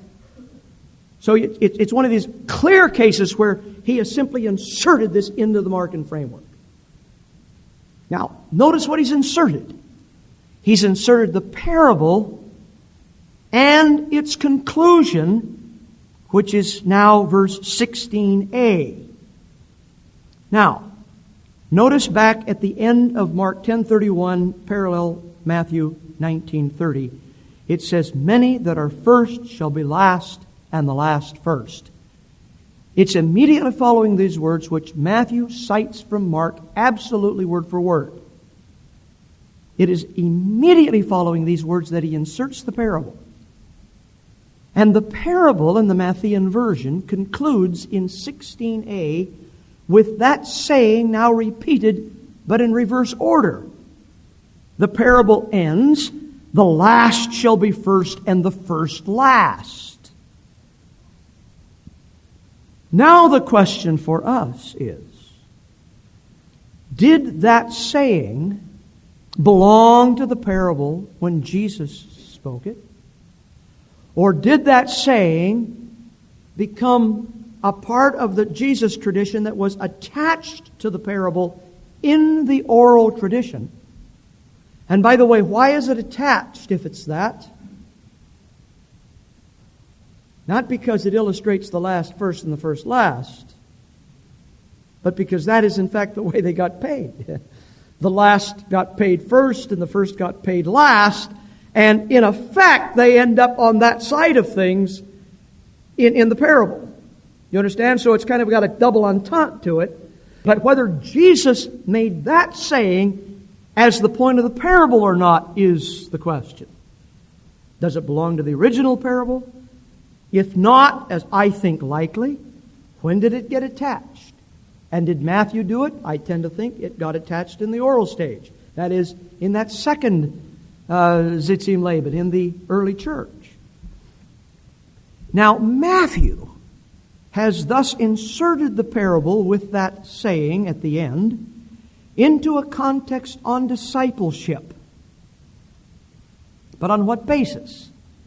Well, surely partly on the basis of the first shall be last saying, but what point is Matthew now trying to make? Now that becomes a very serious, I don't mean difficulty, but a very serious exegetical matter with regard to the study of Matthew's Gospel. Do you understand? Now we're talking about Matthew's Gospel, and what is it that Matthew understands this parable to say in this context of discipleship? And if you're going to do Matthew's Gospel, you have to deal with that question. But the likelihood of its belonging to that context in the history of Jesus is not very high. And the reason for that is that it is so clearly a Matthean insertion into this Markan discipleship context, with the saying about the first and last already attached, which is certainly one of the reasons for it getting in right at this point. Matthew sees it, as somebody else did in the tradition, if I'm right about when it got attached, as illustrating in some way something about discipleship, the first, last, last, first. Probably a warning if it's discipleship, huh? It's sort of this, it's another way of saying take heed how you hear. That being a disciple doesn't mean, freebies in terms of full entry or something. I don't know. But anyway, that's an issue for Matthean studies. The point to note is that the parable proper clearly concludes with this saying of Jesus. Am I not allowed to do what I wish with what is mine? Or is your eye evil because mine is good? Which, as I suggest, means, do you begrudge my generosity? Now that's obviously the point of the parable, isn't it? Given that that's the point of the parable, now let's ask ourselves the Sitz im Leben Jesu, the life setting of Jesus. And by the way, the key to the parables when we get to them is, to whom was the parable addressed? Who is to hear the parable so that the punchline sort of puts egg all over their face? Whom? Pharisees. Who should the Pharisees identify with in the parable? The full day laborers. And who are the 1 hour laborers in the parable? Yeah, the people that sit at table with Jesus, whom the Pharisees absolutely can't tolerate. The poor, the wretched, the miserable, tax collectors, prostitutes. And the Pharisees have a singular complaint. It's not fair for God to be generous. And of course, when we read the parable, we don't like it either because we don't think it's fair. And it isn't fair. If you think it's fair, you don't understand economics. It is not fair. And then suddenly you realize, yeah, praise God. If it were fair, not one of us makes it. The whole gospel is not predicated on fairness. It's predicated on God's generosity altogether. And that, of course, is what the parable is trying to teach the Pharisees. God is generous. Even you guys get in. But you've got to hear a little bit. Now, do you understand? That one's an easy one for me. I think that parable is so clearly locatable in the Sitz im Leben of Jesus that it just, that's the only way I know how to preach the parable. By the way, when I preach the sermon on the parable, and I come back to the Matthean version. Because that's the only one I have. And I want to make sure that the people here it also teaches this in another situation. But it's still the same point in Matthew, and that's God's generosity. The last shall be first and the first last is a statement that has not to do with fairness, but with God's generosity. In a different kind of setting. The point is that the parables continue to be applied in different kinds of settings, even though the parable itself makes a singular point. Now, that one's easy for me. And becoming a good form critic was what freed up that parable for me to finally hear it so that it zapped me in the face. And I recognized that I'm the Pharisee. And I want God to be especially generous with me, but I want Him to be fair with everybody else. None of you is like that, so it's okay. You can laugh at me. But now, form criticism got me there. I think that's... Now, please understand, I might be wrong. There might be some subjectivity in that analysis that I can't quite see from where I sit. And I don't deny that. But it does help me to hear that parable. But now let's go to Luke 10:25-37, where I reject some things that I read in people who are using this kind of methodology. And so I'm going to show you the other side of it, as it were. Now, it is very common. You read read Ada Linneman's book on the parables that she now rejects herself. But you read her book on the parables, and you'll see one who vigorously rejects the Lucan setting. Because, and here's the reason for it, in Mark, the setting, by the way, you understand, is the person that asks Jesus, which is the greatest commandment. Okay, that's the setting. Now, in Mark, that particular setting appears as a conflict story in the Passion narrative in Mark 12. It's one of the 4 expressions of conflict in that particular collection of conflict stories between Jesus and a whole variety of kinds of people that illustrate the reasons Jesus is going to end up on the cross. So, here is one of the Pharisees' questions, and it is argued then that Luke borrowed the setting from Mark, but reworked it for the sake of his parable. Now, I'm prepared to argue on the other side. It seems to me far more likely that Luke already had the parable in this setting. This is why when he came to the conflict story with the same material in it, in following Mark in the Passion narrative, he left it out. It isn't that he knew it was going to be in Mark's Gospel and reached way forward and then pulled it back and then used this as a way to give a setting for this parable. It seems far more likely to me historically that the setting existed, the parable existed with a setting. Now, my basic reason for this is that, in fact, and now we'll follow the notes here for a moment, it is also argued that the parable does not fit the question. Now, that's the amazing thing to me. How is it that a scholar on one side of his mouth will argue Luke took a setting in order to put the parable in, and then the parable doesn't fit the setting? If, in fact, Luke borrowed a setting from something else so that he could make this parable fit, why doesn't he make it fit? Now, it is the fact that it doesn't appear to fit the question that gives me the confidence. And now you see how I think like a text critic? The more difficult reading is to be preferred as the original. The fact that it doesn't fit the setting most likely is the original, precisely because it doesn't fit. Not because Luke, sort of lost his, way here for a minute and did something that turns out not to work. It's the very fact that the parable doesn't seem to answer the question that makes me convinced that the setting is authentic. Now let me indicate why. Because the question, who is my neighbor? And remember now, Jesus has answered, love your neighbors yourself. This is the great commandment, love God, love neighbors yourself. And the Pharisee asks an absolutely typical rabbinic question, which is intended to put a hedge around the law. His question is not, whom must I love, but what are the limits of my required conduct? That is, what are the limits to my loving, meaning whom do I not have to love? Now, the parable does not answer the question precisely because the question is such a bad one. And I mean by bad, I mean evil. Do you understand? The parable speaks to the question not in answer to it, but to destroy the question. The whole point of the parable is to say your question doesn't work.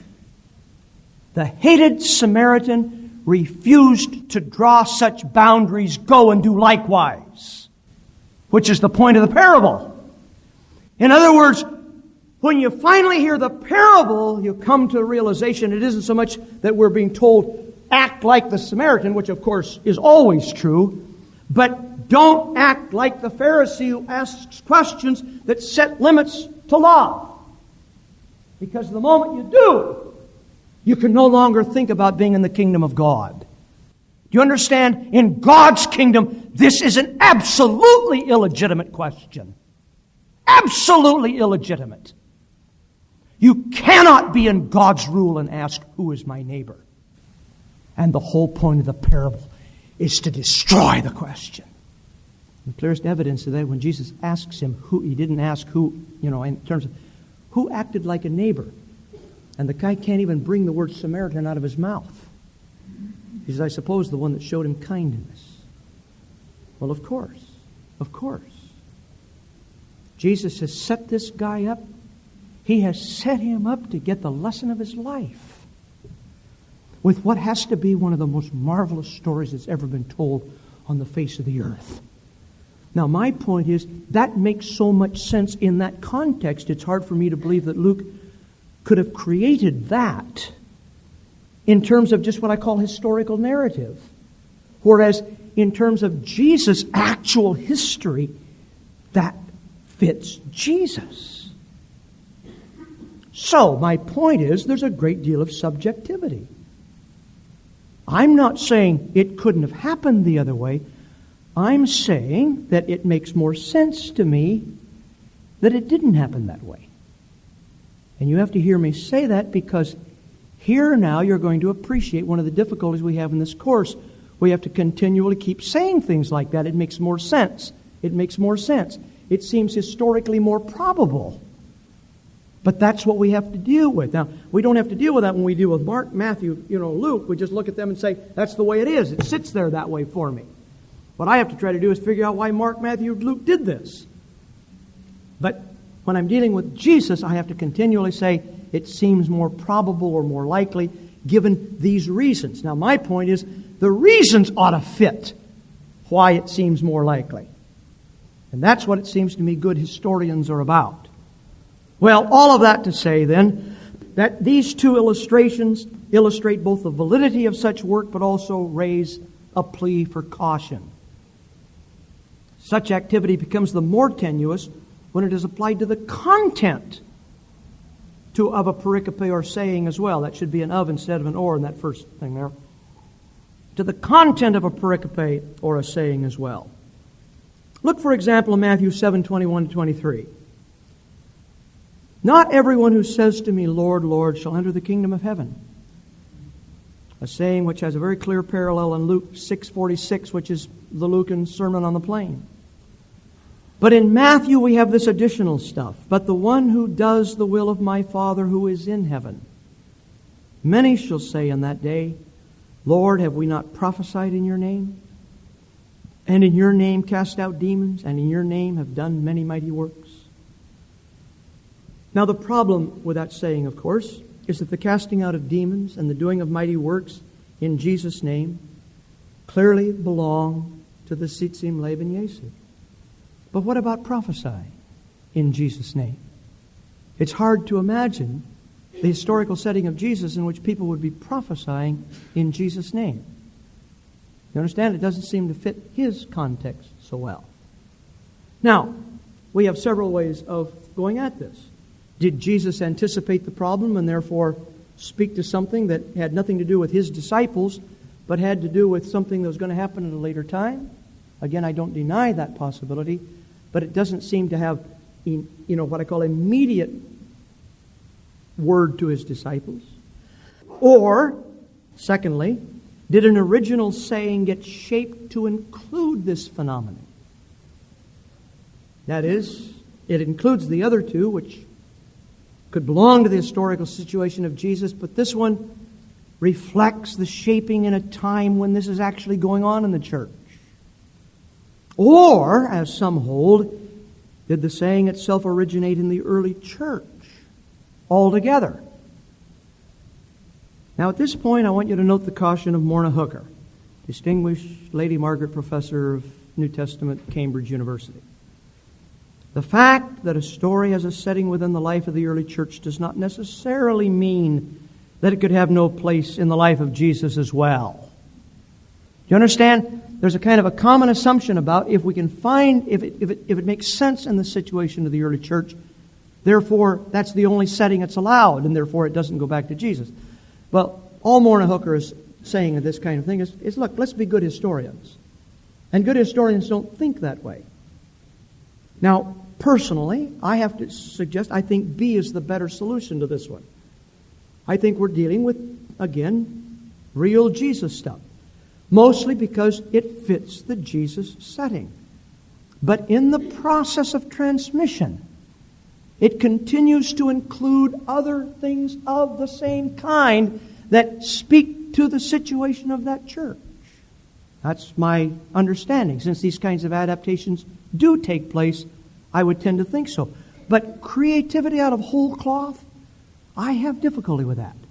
I'll tell you why in a little bit later, but I'm not quite prepared for the whole thing because one part of it appears to belong to the other setting.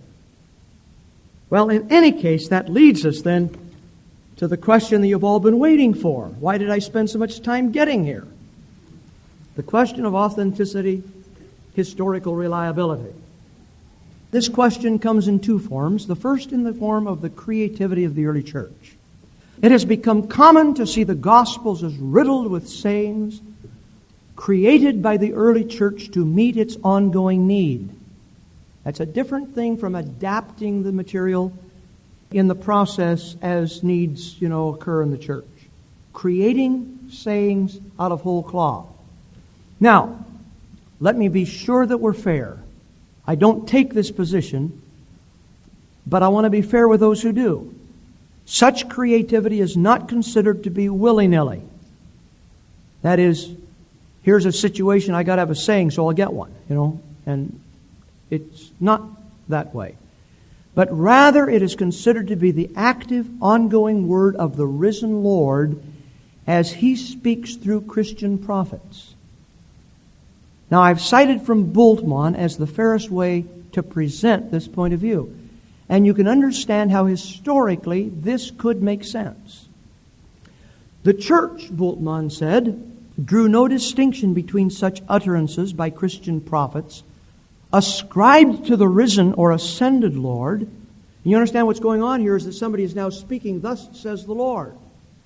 The Lord now being the ascended Lord, the risen Lord.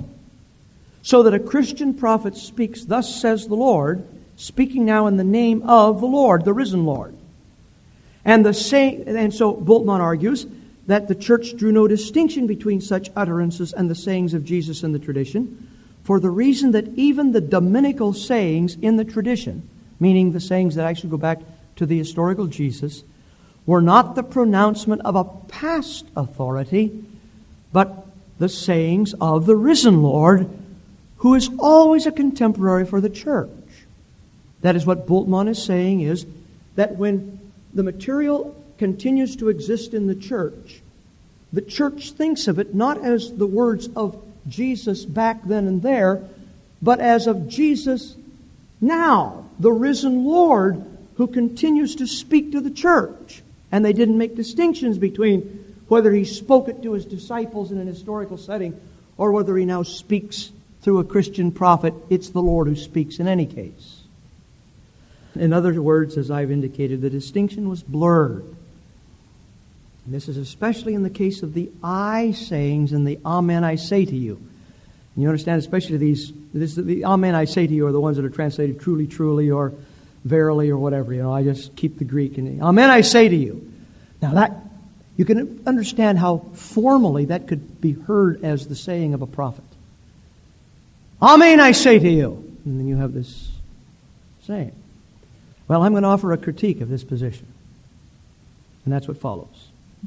First of all, in the Old Testament we have plenty of examples of I oracles, but they were always passed down in the name of the prophet. Never as just sayings of God. Always attached to a prophet. The same is true in the New Testament. We have prophetic utterances. Acts 11, 13, 21. Revelation 1:1 to a servant John. And the testimony of Jesus is not this contemporary word of John's, but is rather the testimony borne by Jesus Himself in His own ministry. That is, He's pointing back to something historical, not to the risen revelation of the risen Lord, when John speaks about this. So, John himself in the Revelation, where he clearly says that he speaks prophetically for the risen Lord, is not confusing what the historical Jesus and what the prophetic utterance is. He himself makes the distinctions. To put that another way, in the New Testament, we have a recognition of the Holy Spirit speaking through a prophet, but always in the prophet's own name, and it is never confused with a Jesus saying of the gospel kind. That is, apart from our assuming this might have happened in the Gospels, we have absolutely no other evidence for such a thing. Number one. Number two, in this same regard, the evidence from Revelation chapters 2 and 3. The words are recognized as coming from the exalted Jesus. That is, it is the exalted Jesus who's clearly speaking here. But there is no sense that such words were confused with or read back into the life of the historical Jesus. That is, they are in fact designated as the words of the risen Lord, and by that very distinction are different from the sayings that belong in the tradition from the historical Jesus. Now, the third point is by far the more important. The evidence from Paul, who clearly functioned as a Christian prophet. Now listen to 1 Corinthians 7, 10, and 12. He is speaking to the married, and he is going to disallow that married believers may pursue divorce. If it happens, they remain unmarried, he says, but his point is they do not pursue. This is married believers. Okay? That's clearly the setting. So he says, to the married, I say, not I, but the Lord. And then he cites from the gospel tradition. But in verse 12, to the rest, with tongue-in-cheek, you ask, who's left after he's dealt with the singles, and anyway. It's clear who the rest are. The rest are those who are a believer married to an unbeliever. And on this matter, Jesus didn't speak. So listen to what Paul says. To the rest, I say, not the Lord. Now the point is that he doesn't have to have a dominical saying to make his point. When he has one, he uses it. But when he doesn't have one, he doesn't need a Jesus saying for it to work. His speaking as an authoritative prophet of God is enough. And at the end of the chapter he says, in this I think I have the mind of Christ. That is, he understands himself to be in union with Christ on these things, but he does not create, even prophetically, a saying to clinch his argument. Now, if Paul doesn't need to do that, then where in the church does that need arise? And the answer is, very likely it doesn't. Now, the other thing is the clincher on this same point 3. It's the lack of sayings in the gospel tradition that speak to the real issues of the early church. And particularly the hottest issue in all of early Christendom, the circumcision of Gentiles. If ever they needed a dominical saying, here's one. It could have eliminated all kinds. We wouldn't have got an awful lot of stuff in Galatians and Romans and Philippians if Jesus had just said, you don't got to do it. But there's nowhere in the canonical tradition that they created. But listen to the Gospel of Thomas. His disciples said to him, is circumcision profitable or not? He said to them, if it were profitable, their father would beget them circumcised from their mother. But the true circumcision in spirit is found complete usefulness. Now listen to that last language. The true circumcision in spirit. This is the clearest evidence this can't have come from Jesus, because this is a direct reference to Romans 2:29. That is, the author of the Gospel of Thomas knows Paul. And therefore Jesus now speaks. That is, Paul now speaks in the authority of Jesus, or whatever. This is as clear as can be, it seems to me, historically. It happened, but you can see when it happens in a document that has very clear theological reasons for doing this. The point is, if ever there was a need for this kind of creativity, here's the one place, and it doesn't happen in the canonical material. Explain that to me if Christian prophets are going around speaking in the name of the risen Jesus to sort of help the church out. I'm sorry, that sounds too lightly. They do speak in the name of the risen Jesus, but I'm talking about this failure to distinguish between what the risen Lord says in an ad hoc setting and what the historical Jesus had said, and it belongs to the tradition. Now, fourth then, there is a clear concern to preserve the tradition of Jesus' sayings as such. That is, that exists in the church. Hugh, whatever else it is, represents this tradition. So does the presence of teachers as well as prophets in the early church. And when Paul says, "Be imitators of me as I am of Christ," which he links to his ethical teaching, he assumes the historical Jesus as his source. All you have to do is read the Pauline letters where he talks about the historical Jesus as the paradigm for crucifixion and servanthood, and you'll recognize it's the historical Jesus when he says, "Be as I am as he, and you be as I am." Then there is fourth, the problem with prophetic oracles. There is no evidence of any kind that they were ever considered anything but ad hoc. And the point, of course, is that there's always the element of testing. So it's not as if a prophet says, "Thus says the Lord," and whatever he says goes. Everywhere in the tradition there is testing. Don't quench the Spirit. Don't despise prophesying, but test everything. And hold fast to the good and be done with every evil form. 1 John, don't believe every spirit, but test the spirits to see whether they're of God. I mean, this is right through the tradition that prophetic utterances are to be tested.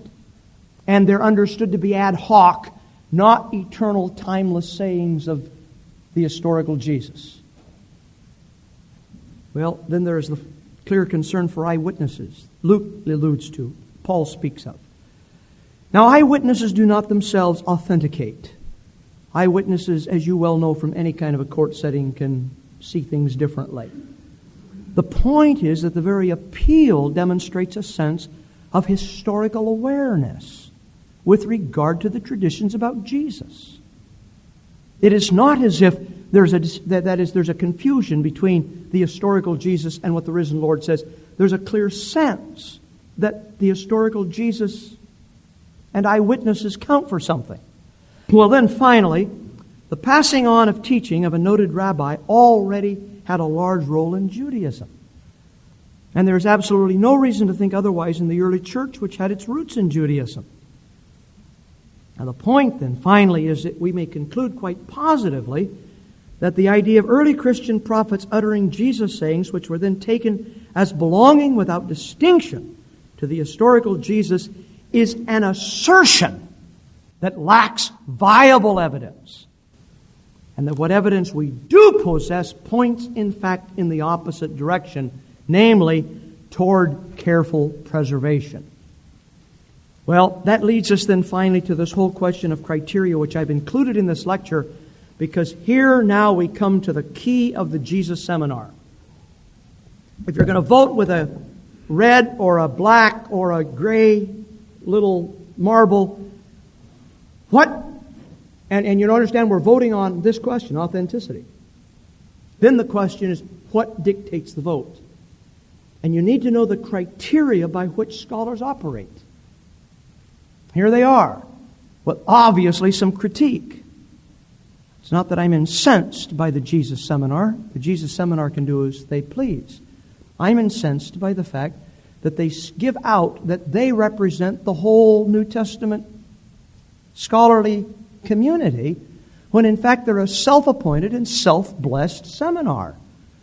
And they have in common, they all adopt these criteria, and this is not the common stock of all New Testament scholarship.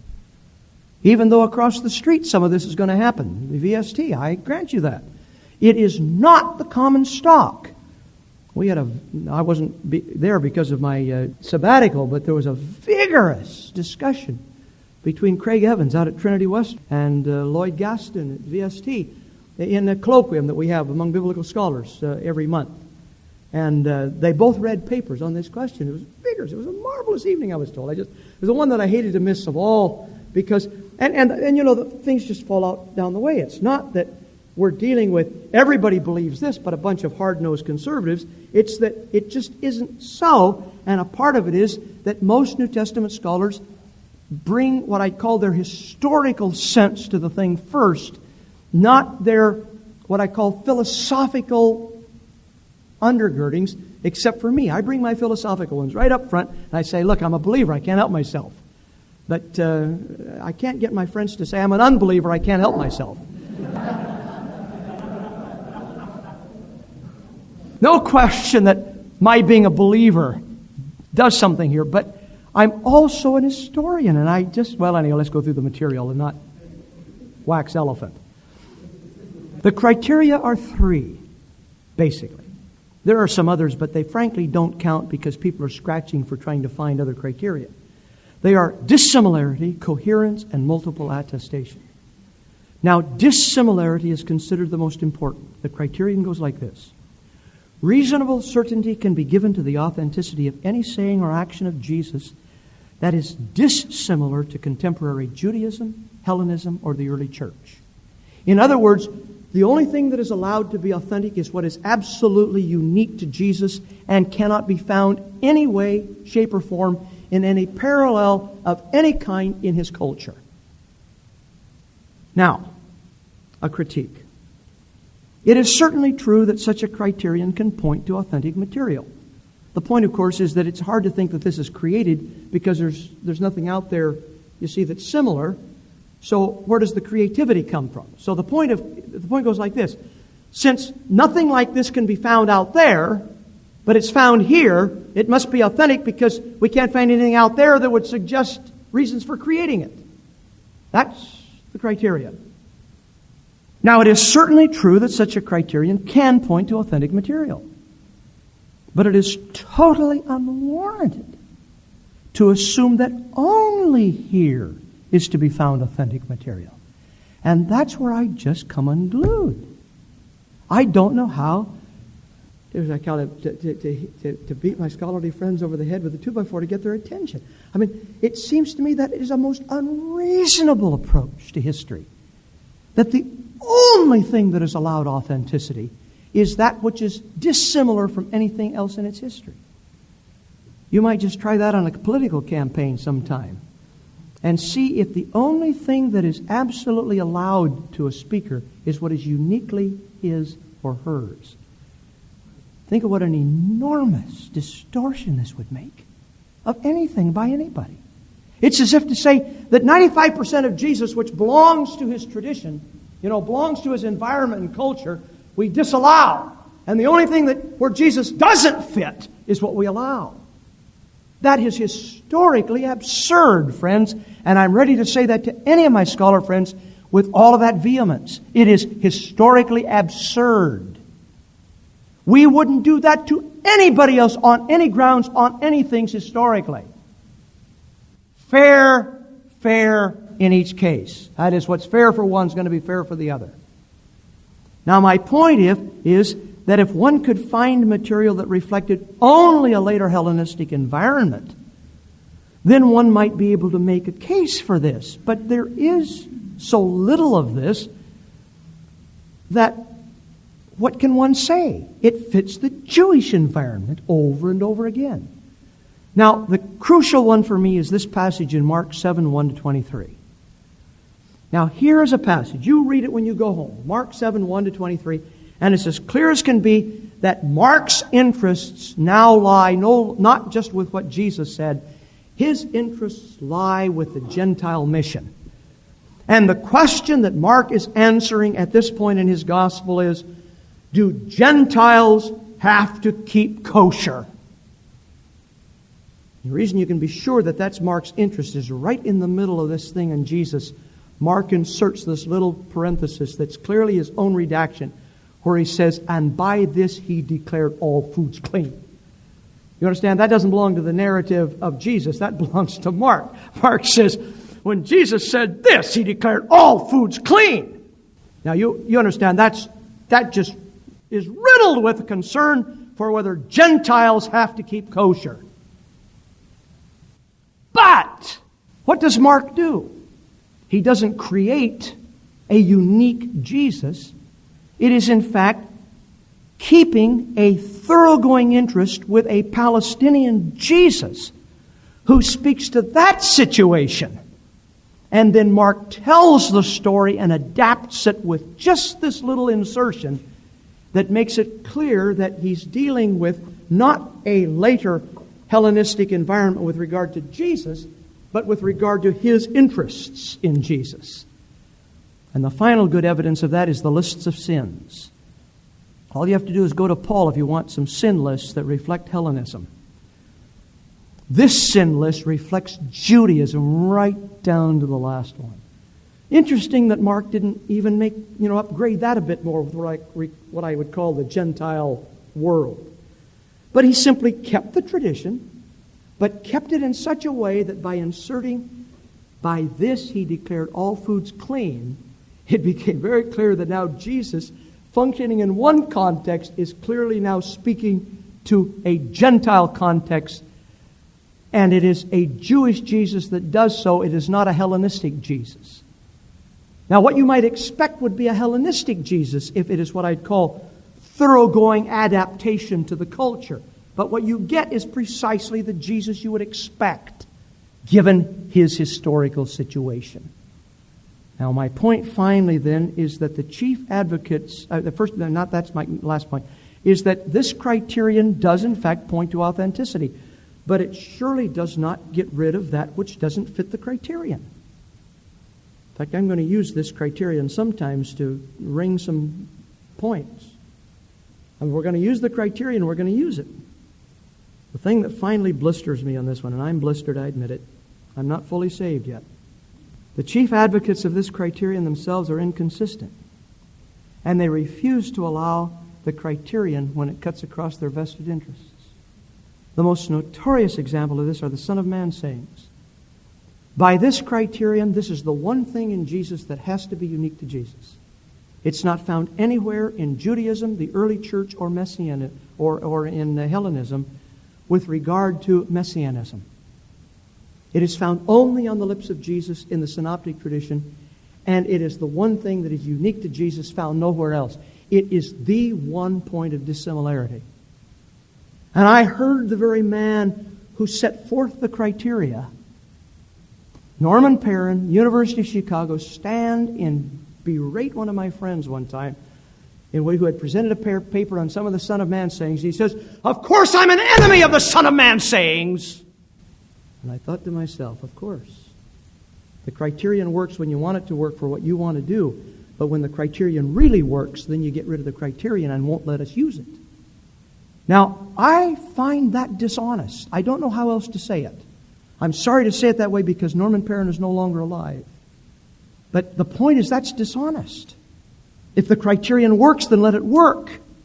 What I'm interested in is that you don't make it work where it doesn't work, namely, that the rest of the material that doesn't fit the criterion somehow is now suspect because it fits a Jewish environment. What else might Jesus do except fit a Jewish environment, one might ask? Well, anyway, the second criterion is coherence. Once dissimilarity is established, that an item is authentic, then other material that has coherence, meaning consistent with it, is also probably authentic, and this is surely true. But it scarcely rules out, apparently, non-coherent items. The story of the woman taken in adultery is a good example. I'm convinced it's coherent. It doesn't belong anywhere in the gospel tradition. You understand? This is something that doesn't belong. It belongs to Jesus, but doesn't belong to the Gospels. The reason I say it belongs to Jesus is because of the criterion of coherence. If there's any story of Jesus that fits the grid, that story does. So I'm convinced it's an absolutely authentic historical narrative. It just isn't in our Gospels. Do you understand what I mean? That is, and it's this criterion that makes it so clearly authentic. So I don't deny the criterion. All I'm concerned with is using the criterion where you have things that don't seem to cohere given your other first criterion. Well, the last one is multiple attestation. It is argued that the case for authenticity is strengthened if an item is attested in two or more independent traditions. This, too, is a reasonable, but I'll add subtle position. Again, it's not consistently applied. Compare the resurrection appearances. Those who deny the resurrection deny this criterion here, and it's clear that we've got independent traditions on the resurrection appearances. So with the mission of the 12. Well, the point is, it proves absolutely nothing about an item singly attested. And that's the subtlety of it that I don't like. That is, if you find it in Mark and Q, then you've got this sense, this is authentic. But then the next step back is, well, maybe something only in Q or only in Mark isn't authentic. I say, wait a minute. That is not a valid use of such a criterion. All that criterion says is that this does say, okay, we've got out of the mouth of two witnesses, as it were, in this case. But it doesn't say anything about single attestation. Well, all of that then leads finally to some summary words. The analysis of criteria shows that the issue of authenticity equals historical reliability is not adequately dealt with at this level.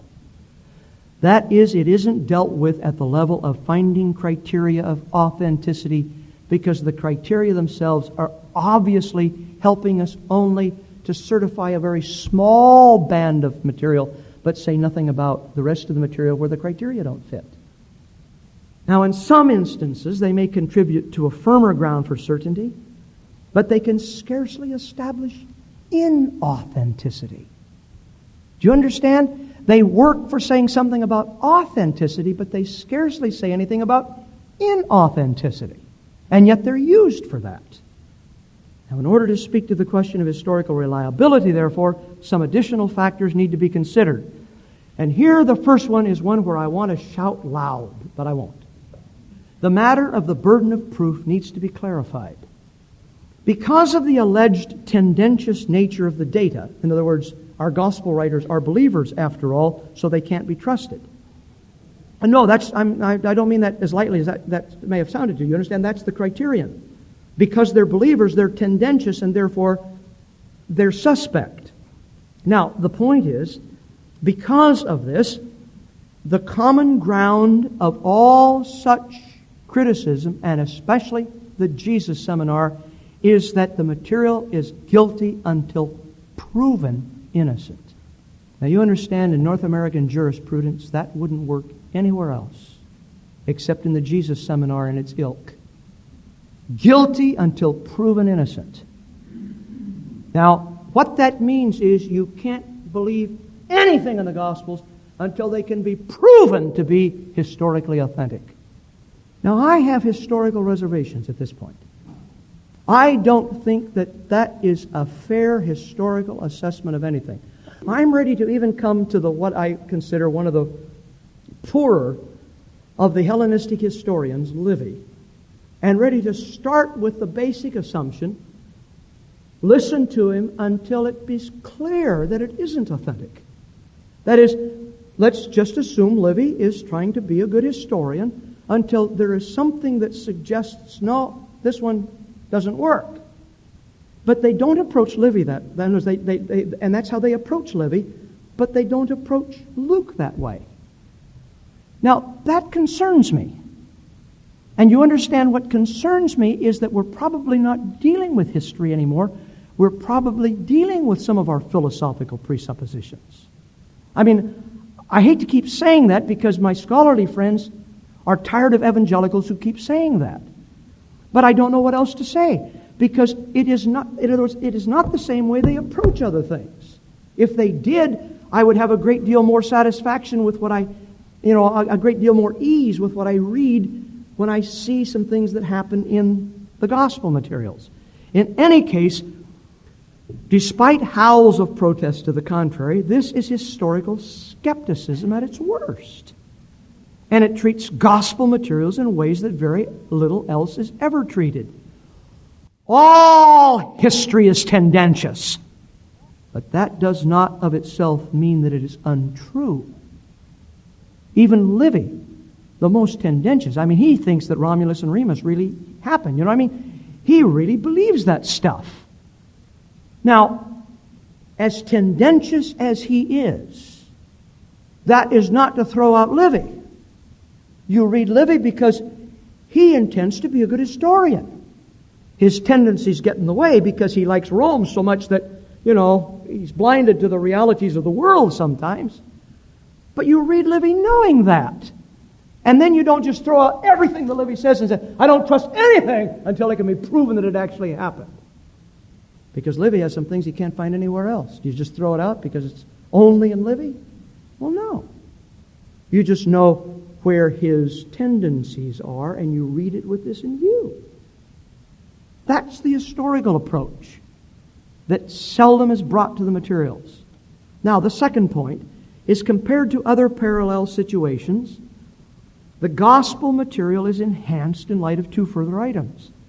First, the relatively short period from event to record, with the continuing presence of eyewitnesses, makes the presupposition of historical reliability at least a plausible starting point.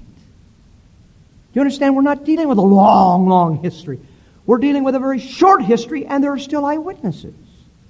That seems to favor reliability. Seems to. Now, secondly, the nature of oral tradition. And here is one that Paul Achtemeier recently did a fine piece in JBL 1990. I don't know the title of it anyway, but he dealt with the whole question of material in an oral culture. And it's something that is all too often thoroughly neglected, especially since the entire history of our science is the predicate of a literary culture in which everything is thought of in terms of books and written material. Now, I want you to know, friends, that an oral culture does not think the same way that people who have books think. They approach the world differently. There is something going on in oral cultures that is different from reading cultures. And all of this material took place in a basically oral culture. And in a basically oral culture, their attitude toward the oral material is primarily conservative. Now, elaborations, alterations certainly occur, but the substance was generally faithfully transmitted. All you have to do is look at Papias, who says he's got written gospel. You understand, written materials. He's actually said some people have written some stuff down. But he says whenever anybody came by who was a disciple of one of the disciples of Jesus, I quizzed him because we prefer the oral word to something that is written down. You understand? That's a mentality. They prefer the oral word because you trust people, you don't trust paper.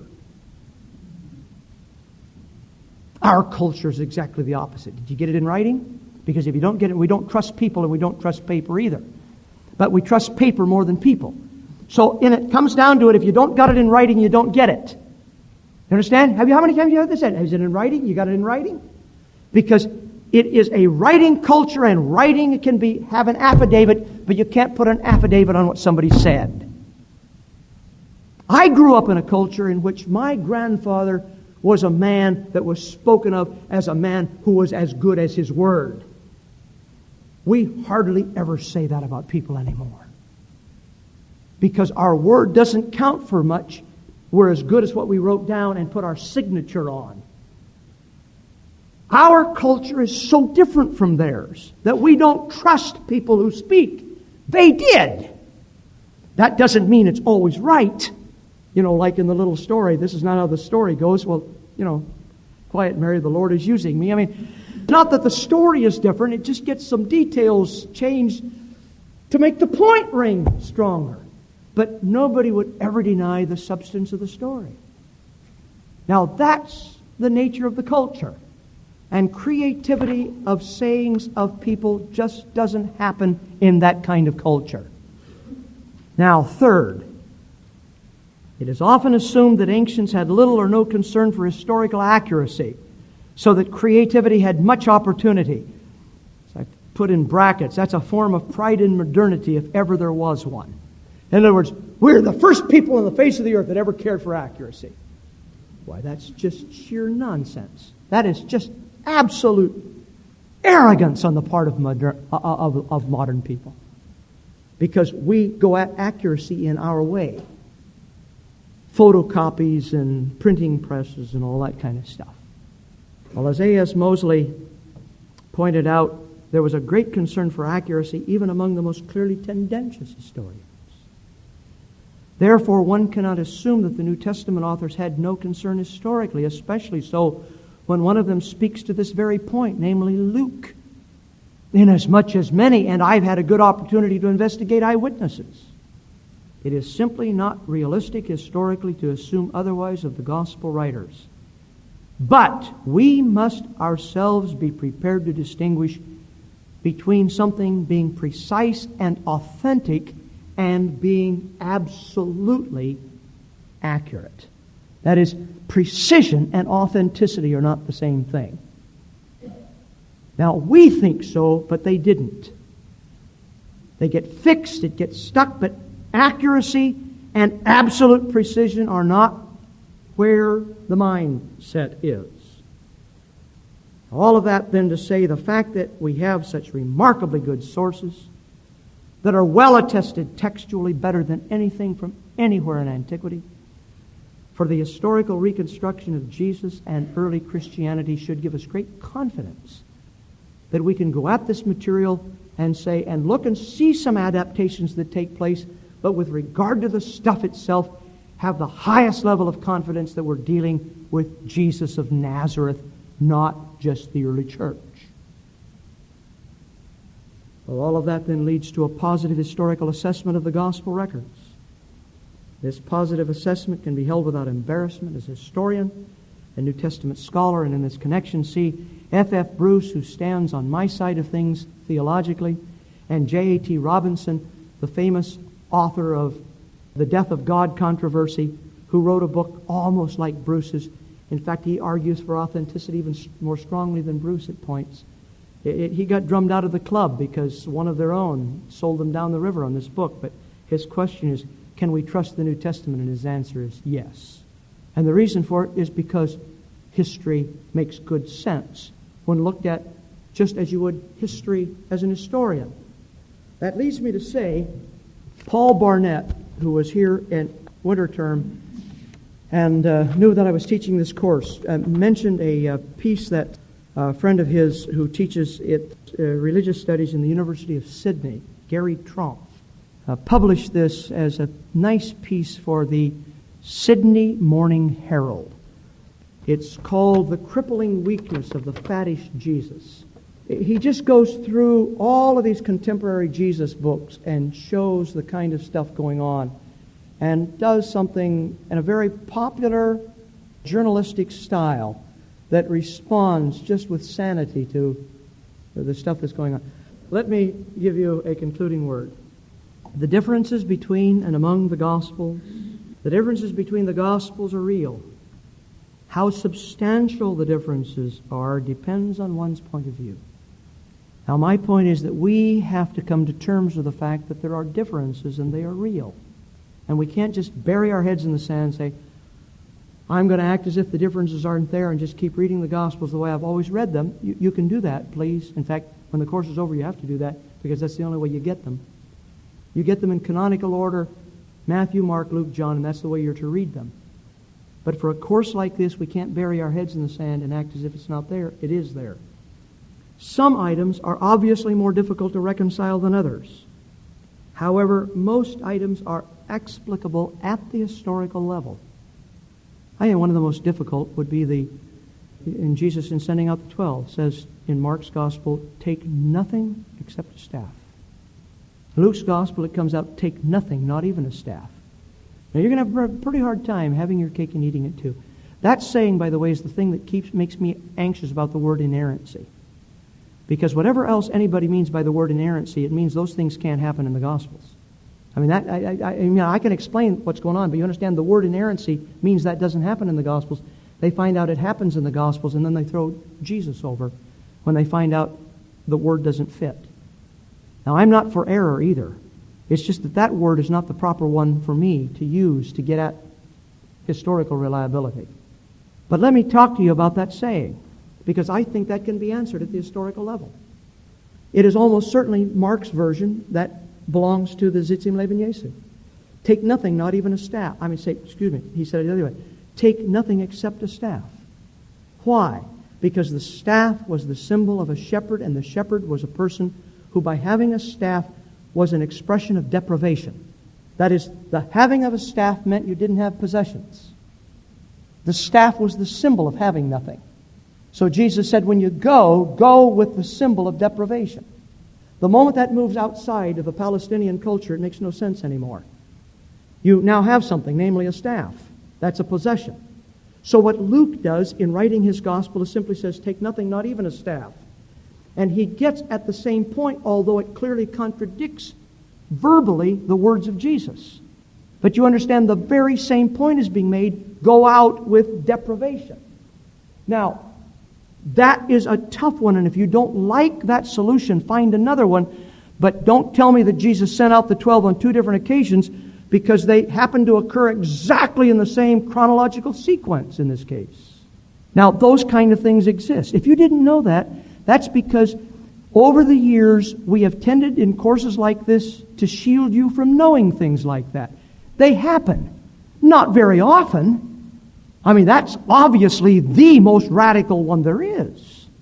But the point is, even that has a good historical explanation when it moves out of one culture into another. Now, my point is that most of these items are explicable at the historical level, but such things exist.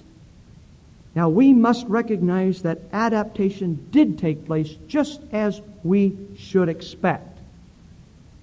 This does not negate reliability, but it does say that we are dealing with a living tradition, not a static tradition.